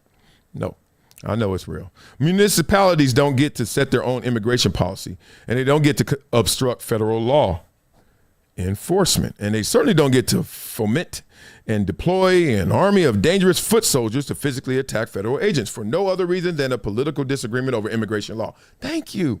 We're losing people over the politics. Go fight the law. Why are you fighting each other? It's actually insane that this even needs to be said. Facts. These people are coming dangerously close to committing insurrection, and the consequences of that will be monumental. This is not the fight they want. People, I see this happen all the time. People act like they really want the smoke. I'm guilty of that too. Sometimes it's just the ego. You're like, man, I ain't scared. I ain't tripping. Yes, you are. Because if that actually happened, if that actually was reality, you wouldn't like it. And everyone with even half a brain should be urging these Democrats to seriously back off immediately. If Democrats believe our immigration laws are wrong, we have an election coming up in November, and they can run on an explicit platform of repealing these laws, ending immigration enforcement, and reopening the border. But they won't, because they know that platform is a loser outside of a very few, very far left districts. Yeah.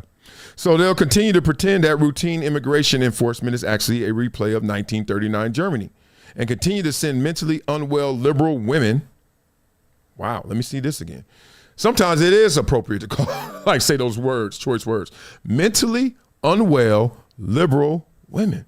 Wow. And Antifa activists out to risk injury and legal peril in order to win a few news cycles. Very, very sad, and it needs to stop. Let's see this is in response to what Donald Trump wrote, which is, if the corrupt politicians of Minnesota don't obey the law and stop the professional agitators and insurrectionists from attacking the patriots of ICE, who are only trying to do their job, I will institute the Insurrection Act, which many presidents have done before me, and quickly put an end to the travesty that is taking place in that once great state. Thank you for your attention to this matter, President Donald J. Trump. I don't know what I can add to that right there. But I will find something to add to it, won't I? Because we acting like, oh my God, what is America doing? Sometimes we lose perspective. Just like in our last conversation, we lose context, we lose perspective. So here's a little fun fact. Harshest countries for illegal immigration. Had this conversation yesterday. Someone was talking about it. They just came back from Saudi Arabia, and he was saying how strict it is over there. Well, supposedly it's even worse in Australia. You get mandatory detention. They don't even tell you how long. Just lock your ass up. We'll talk later. Shouldn't be here illegally. Now, I know we're the leader of the free world, but that don't mean we just let everything free. It comes at a cost. Offshore detention, they just put you somewhere. Go ahead. Lifetime reentry bans in some cases. Don't ever come back here, some of y'all. Widely considered the harshest system globally. Saudi Arabia is next. We're not even there. China. We're more lenient than China. Duh. Japan. Really? Yes. Bans. United Arab Emirates. Singapore. I need to fly on your airline. Singapore, yours too. Malaysia, then in the U.S., okay? Russia behind us and South Korea. Just giving you a little perspective. A little perspective. You want some more perspective? Let's talk. For people who weren't alive to remember the politics of the early 2000s, I was leaving New York, and Columbia was in still the state of New York, playing for Buffalo, returned to California, 2 blue states. The debate on immigration was the exact opposite of what it is today. That's loosely stated, but we're going to get into it. The Democratic Party viewed open borders as, in the words of Bernie Sanders, Koch brothers' proposal. The Republicans wanted to displace American workers with cheap labor at the behest of their corporate donors. Remember that? Y'all trying to bring them cheap immigrants in here. Boo. That was the Democrats. George Bush, on the other hand, was an honest-to-God open borders ideologue. He and Karl Rove had this brilliant theory that importing as many Hispanic immigrants as possible will make our country better and lead them to voting Republican forever. Then at some point, Democrats realized the only way they could continue to win elections is by changing the demographics of the country. While a businessman from New York, Donald Trump, came along to save the GOP from its pathetic leaders of the past. Why did I bring that up? I just want to show you guys the hypocrisy that happens on both sides, and sometimes the aimlessness, and sometimes how we all put ourselves in the position of everywhere you go, there you are. We're all in the same gang. Right now, it's a right-wing issue. Right now, it's all the far right. Boo to the Republicans. Boo to the conservatives. Boo to MAGA. Listen to this. You know this ain't the right. This administration, the Bush administration, has done nothing to control the problem that we have. We've had 5 million undocumented workers come over the borders since George Bush took office. It has become an extraordinary problem. And the reason the American people are concerned is because they are seeing their own economic position slip away. And oftentimes, employers are exploiting these undocumented workers. They're not paying the minimum wage. They're not observing worker safety laws. As president, I will make sure that we finally have the kind of border security that we need. That's step number 1. Step number 2. Anybody? Damn, Trump looked dark. Oops. Is to take on employers. Right now, an employer has more of a chance of getting hit by lightning than be prosecuted for hiring an undocumented worker. That has to change. They have to be held accountable. Start shedding some light on the problem, and we can once again be a nation of laws and a nation of immigrants. That's what I intend to do as president of the United States. I hit you with the claps. We losing people over politics. You really think you're right. And then you really think they're left. And then you realize you're going the same place. Just looks different. If you ever read the Bible, you understand this, in the Tower of Babel and all these kind of things, how all these constructs were broken down and people were looking different, all these things. And then the similarities get lost because you only focus in on the differences. That's why a team is so important. That's why football is the ultimate team sport. That's why everyone loves the locker room. Is because you actually see all of these pieces of the transformer, of the Voltron that you're forming. But it's respected. Even in disagreement, it's respectful. That's an ultimate team. I am not thinking like you. I disagree with you. I can't fathom thinking like that, but I'm going to rock with you. Family, same thing. Disagreements, not losing your family member because you disagree, but because they are your family and you disagree. You find a way to have that be your balance. You're on this side, I'm on this side. That's how our car rolls. But instead, oh no, it's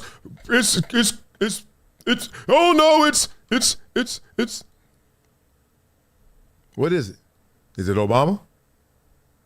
Is it Trump? Or is it the same?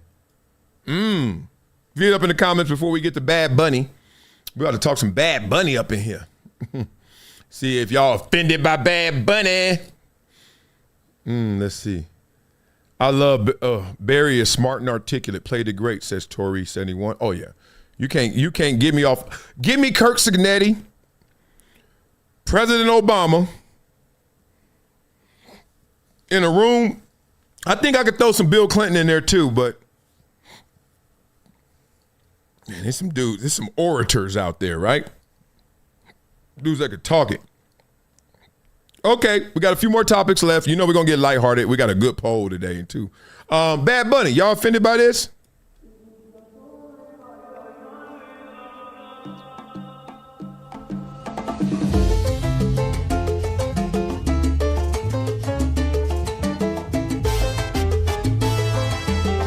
Is this a real song? Are they gonna shut me down? Don't turn off my live stream, especially if it's in Spanish.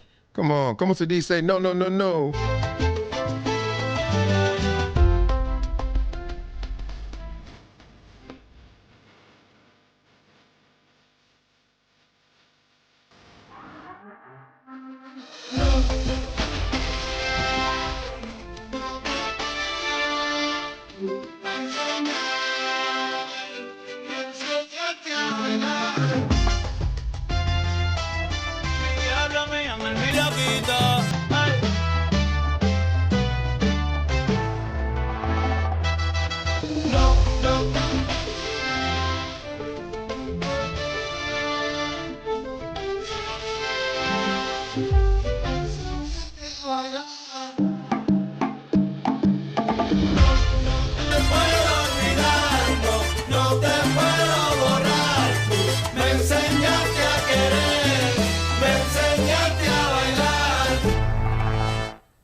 I don't know about y'all. I ain't got to know what he's saying. I know what I'm feeling. That felt good. God dang. Hey, real intentional, obviously, to show the diversity, the inclusion, obviously, with that ad. But that was magnificent. I'm rocking out. I just don't, life's too short to always have the resistance up, right? Call a ball, a strike a strike. If you're going to sit there and be like, I don't understand what he's saying, so I don't want to hear it. Why are you always grooving when you go to Miami and you just walk into that little bar? I see y'all when y'all walk in. You know why? Because you see that Latina right there. God dang. Honey, you can't stop blinking. She's like, Bob, you okay? Huh? What'd you say? What's your name? Who are you, woman? You know Spanish fast then, huh? You be like, hola, hola. Like Al Bundy, hola, como se dice, me and you, two, we, nos, somos. Man, y'all stop acting like we all don't borrow from each other. We all borrow from each other. Speaking of borrowing from each other, this is hilarious. We got to get into this. Last couple of topics. Big fan of this. We got Ben Affleck breaking down hood movies. Never thought I'd be doing this. But this is hilarious. If I could cue it up. If not, we got to do it another day. Uh-oh. Yep. It's kind of weird because it's on thread. Oh, let's try. Let's try. Y'all hear it? And Rush Hour. Rush Hour. Friday. Rush Hour or Coming to America. Oh, no. Coming to America. Come on, King. I feel like breakdancing. Coming to America or Boys in the Hood? I'm going to take Coming to America because I would say Menace is a better movie on the same subject than Boys in the Hood. Coming to America or Juice? Coming to America. Coming to America or Paid in Full? Coming to America. Coming to America or Belly? Coming to America. You really can't fuck with that movie unless you're very, very elite. Coming to America or Training Day? Ooh, that's close. But nope. I mean, different movies, man. Like Denzel's great in Training Day, but as a movie, Coming to America, I think. I mean, it's really different, but honestly, Coming to America. Coming to America or Menace to Society? Menace, I guess. Menace to Society or New Jack City? Menace. Menace to Society or Don't Be a Menace? Drinking your juice in the hood. Menace to Society. Menace to Society or 8 Mile? Damn. Oh, don't do it. Both. I guess 8 Mile. 8 Mile or Poetic Justice? I mean, Tupac was. He only did so many movies. You have Janet Jackson in that movie too. Is like I love the song again, but I'm still gonna have to. Is it Menace versus that? 8 Mile. Did you go? It's 8 Mile. Yeah, 8 Mile. 8 Mile versus Poetic Justice. 8 Mile. 8 Mile or Hustle and Flow? Hustle and Flow is fucking good too. And Terrence is great, but I think probably 8 Mile. All right. You're picking such good ones, but it's hard to like. 8 Mile or American Gangster? Maybe American Gangster. I mean, it was Denzel. That was peak Denzel. American Gangster or Dead Presidents? different style, but Dead President's more groundbreaking. But American Gangster as a film, I guess probably American Gangster. American Gangster or Blood In, Blood Out? American Gangster. All right, we're gonna do King of the Hill with Hood classic movies with Ben Affleck. Friday. Friday. That was fun. And Rush Hour. He killed it. I know everybody was like, Rush Hour. I know he was in the hood Rush like Hour that. or Coming to America? He said the movies travel. Don't they travel? Real spit. So beat it up in comments. Let me know what you thought. Come on, King. I was tracking with him, but then Coming to America. that 8 or Mile Boys kind in of the threw Hood? me off. I was like, oh man. I'm gonna take all good. Coming I to like America 8 Mile. because I just Menace. didn't think it was I would better say than Menace Menace. is I a think he better chose movie on the those, same but subject as all right, Boys. all-time Coming to quarterback list. America Is this or real? Juice? Tom Brady, GOAT by himself. Leave him alone. Coming Nobody to else is on his America level. or Paid in Golly, Full? that's Coming to respectful and disrespectful. Coming to America. Next level or is Love? legendary. Peyton Manning, Coming to Joe America. Montana, You Aaron can't Rodgers. fuck with that movie unless you're So Peyton very, is like Joe. very Okay. elite. So Aaron is to like Joe America too. or Training Really? Day? That's what y'all doing? Look, I am I not mean, disagreeing. different movies, man. I thought you know, there was like another one Denzel's on that great. list. All in right, now we Training Day, got but as a all-time movie greats: coming to Johnny Unitas, Drew America, Brees, I think Brett it's Favre, Dan really Marino, Patrick different, Mahomes. but Feel like some people missing. Coming to And America. Johnny or Unitas, Menace to something like that. I Society? didn't see him. Okay. Oh, that's who missing. I knew it. John Elway should be up there, but I hear Yes, you. I guess. Franchise heroes. Menace to What? Society That's it. or Steve New Young Jack need to be City? up. Stop playing. Menace to Society Steve Young or need to Don't be Be up a there. Menace? Fran Tarkenton and Ben Roethlisberger. There's a level between Terry Bradshaw. But, There's a the level. Menace Come on. Society. But Menace context to matters. Society Steve. or 8 All Mile? right, next. Bart damn. Starr, Eli. Top 20 all time. Eli? I guess Eli on the same level. 8 Mile or Poetic Justice? Kurt Warner? Tupac was. Roger they only- Staubach, they Dan only did Fowler. so many movies. You have Janet I ain't Jackson gonna in that movie too. What? It's like, Great players. I love the Russell. song Oh, they trying to again, get but I'm Russell still gonna Wilson, have to- Matt Stafford, Is it Lamar Menace Jackson. versus that? He did have 8 Mile. Seattle. Did you though. go It's 8 8 Mile. Yeah, Troy 8 Mile Aikman, versus Jim Poetic. Kelly, 8 Jim Mile. Kelly, 8 Mile or Norman Hustle and Williams, Flow? Joe Namath. Hustle and Flow I'm is not arguing. fucking good too. End of Terrence the is show. great, but Not worth I it. think probably 8 Mile. All right. You're picking such good ones, but it's hard to like. Unreal. 8 Mile Unreal. or American Gangster? My. Love you guys. American Gangster. I mean, Love you guys. it was What a Denzel, show, huh? that was peak. Not bad for a Denzel. Saturday. We're American going to do one Gangster tomorrow. or Dead Let's get into it. Presidents? Purge. Different style, but Dead President's more Get it. groundbreaking. But American Hold on. No, we got to do that right. Let's come back. I hear Ben Affleck talking. Hold on. Let me do this right. All right, we're Don't gonna do end the King show of the whack Hill like with that. Hood classic Shut up, Ben movies Affleck. with Ben Affleck. Friday. Let me get him and out. Soul Plane. X him out. Friday and Rush Hour. He's still talking. Rush Hour. X him out. Rush Hour or Coming to America? Go. Oh, I know how to do it. Y'all gonna rock with me while we get this show right? Come on, I can't King. let y'all go. Oh, there we go. That was whack. Cause I like how it bangs in. It go, hey. I like all that, right? So if it don't do that, then I'm mad. Okay. So now what I do? I'm really gonna mess this up. I'm sorry. You like, it ain't that serious, Wiley. Let me see. Oh, here we go. God, I had it too. I had it. I'm gonna get. I am a perfectionist. I'm sorry. Only on certain things. Okay, y'all ready? Love you guys. Peace. I messed it up again. That's the wrong window. This is amazing. It's the weekend. The Weekend, who knows that song? The Weekend. That shit ain't nothing but another 2 days where brothers act crazy, and then it's gone, and everybody feel funked up the ass because they spent they last on that they wouldn't spend on any day of the week. Why is that? Because they too damn cheap. $5 for whoever knows that. That is a banger. Y'all better know who that is. That is a banger. Love for you guys. I got this one right. Peace. It's been a decade plus that I knew that this day was going to come. Oh, this is not hyperbole here. Because I